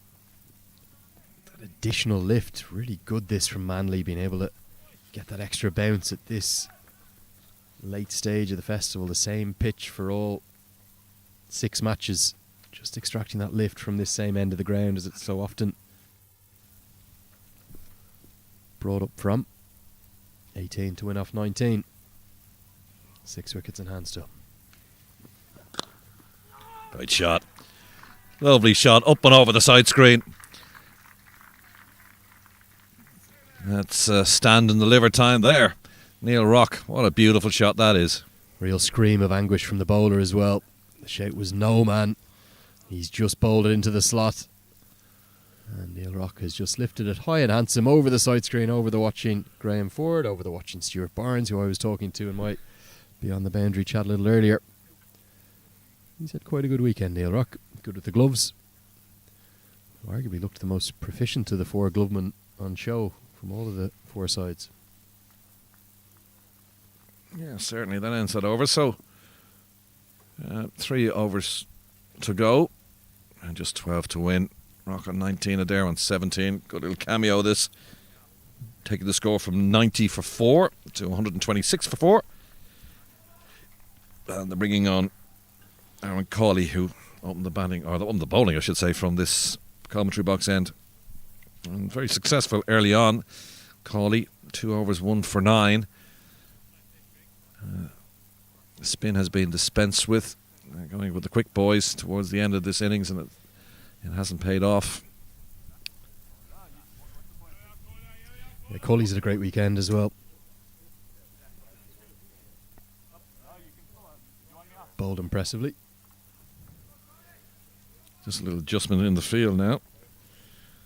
Murray Cummins, I thought initially he was going to go back into the circle, but he's coming back towards us now down at long off. He remains there. Adair facing on 17. Swing and a miss. Very wide open stance from Mark Adair, trying to keep that left leg out of the way. Yeah, just hurried Adair a touch, kept a little bit low as well. Probably not quite short enough to pull. You can see Adair asking his partner there, Neil Rock, what height was that at? What part did that come through? Should have been more of a back foot punch rather than a back foot pull, you'd suspect.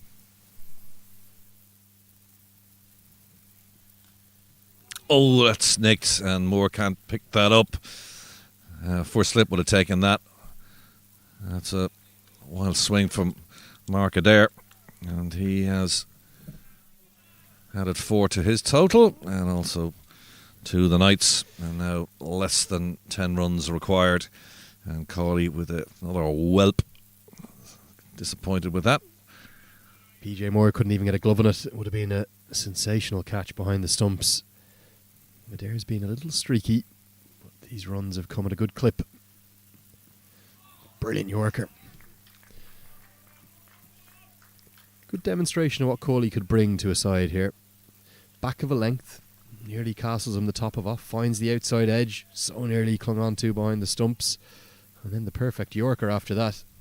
And again, a little bit like Fionn Hand has done today, certainly Cawley bowling the quickest I've seen him bowl this weekend, this the 3rd game, finding his range.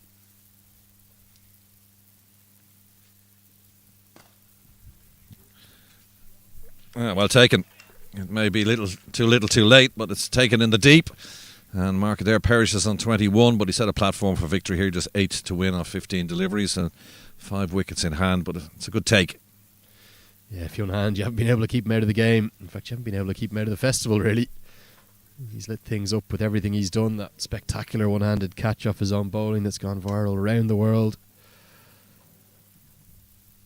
But yeah, just as I was saying, John, a slightly streaky innings from Adair. 4 fours in it, though. He's probably done enough, more than enough, really, to get his Northern Knights team over the line. 21 off 14 for him. 4 fours, good strike rate, 150. Good little cameo. I wonder, will one Adair be replaced by another, or is it going to be John Matchett at number 7? Very difficult to tell. The late evening sun coming across the ground. I think it's John Matchett from looking at the build. Just 14 balls remain, but only 8 to win. You can't help but think that the losing of this game hasn't been in the bowling and fielding effort from the Munster Reds. It was just with the bat. They didn't get enough runs. Oh, no doubt about that. Yeah, it is John Matchett, 23-year-old from CIYMS.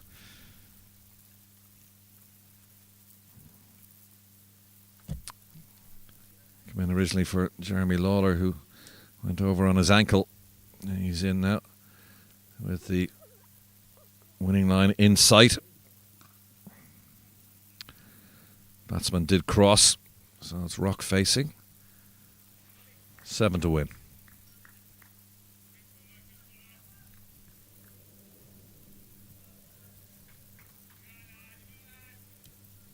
5 runs from this over. And the wicket fell. Matchett facing for the first time. Right-handed bat. Debut for the Knights back in 2017. Facing Cawley.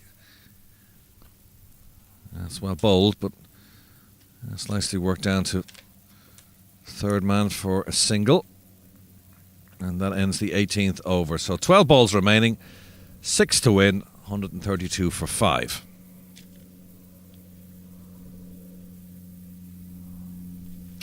Couple of contenders for man of the match. Ben White took 5 wickets. Georgeson chipped in as well with a 50. And only bowled 2 overs, but he did take 2 wickets as well. The commentators are the ones who pick the player of the match. And Andrew Blair White will be on hand for the presentation very shortly for whoever that is.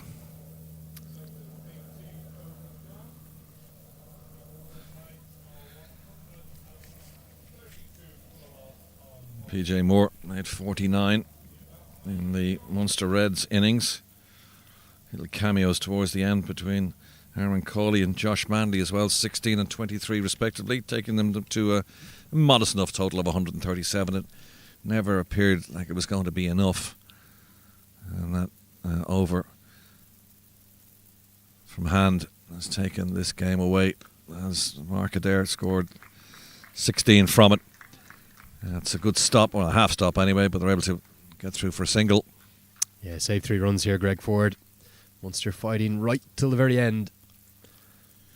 So good, strong, powerful back foot drive, and Ford flung himself to his right to just get something on it. Now Ford is injured. I saw him disappear into the dressing room a little while ago, and he came out with the strapping all down his right leg, and you could see he was limping across the ground there.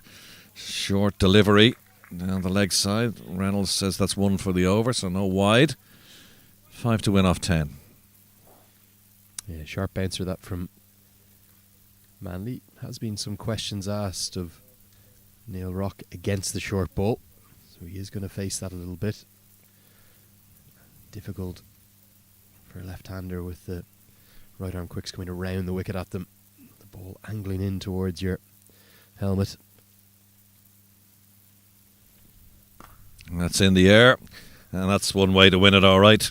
Neil Rock just puts the bat under his arm as that sails away for the winning run. A maximum for Neil Rock. Takes him to 26, and it takes the Northern Knights to victory against the Munster Reds. They win by 5 wickets midway through the 19th over, as you say. Just didn't have enough runs on the board, and a fine way for Neil Rock to end the innings and this festival of cricket here. Win for the Northern Knights in the final game of this IP20 series here in Pembroke. He's won it in style. No questions about the short ball there that time. That's a mighty hit. Thudded into the advertising hoardings across on the far side of the rugby pitch there, about 90-95 yards away. A mighty blow from the left-hander to finish things in real style. It's been a great 3 days, and the Knights have turned it all around after a listless performance on day 1, hammered out of sight by the Northwest Warriors. They've upset the reigning champions, the Leinster Lightning, the next day on Saturday, and then today on Sunday. Despite a fighting performance from the Munster Reds, they've taken the win. They had to work for it, particularly in the second innings, but they will move to 8 points in the table. They'll move into second. The Northwest Warriors, they are top with 9 points. That's because of their bonus point win on the opening day over the Knights. In second place, the Northern Knights, they're on 8 points. In third, the Leinster Lightning, they're on 5 points. And in fourth, bringing up the bottom of the table for the moment, that's the Munster Reds with 4 points. Yeah, we just want to say congratulations to all here in Pembroke for their wonderful welcome here this weekend, for setting up a superb wicket, and also for the hospitality here as well.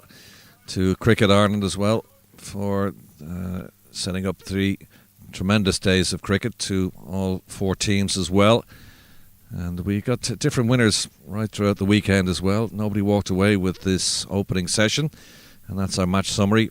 Munster Reds winning the toss, deciding to bat. PJ Moore backing himself, made 49. Manley chipped in with a 23.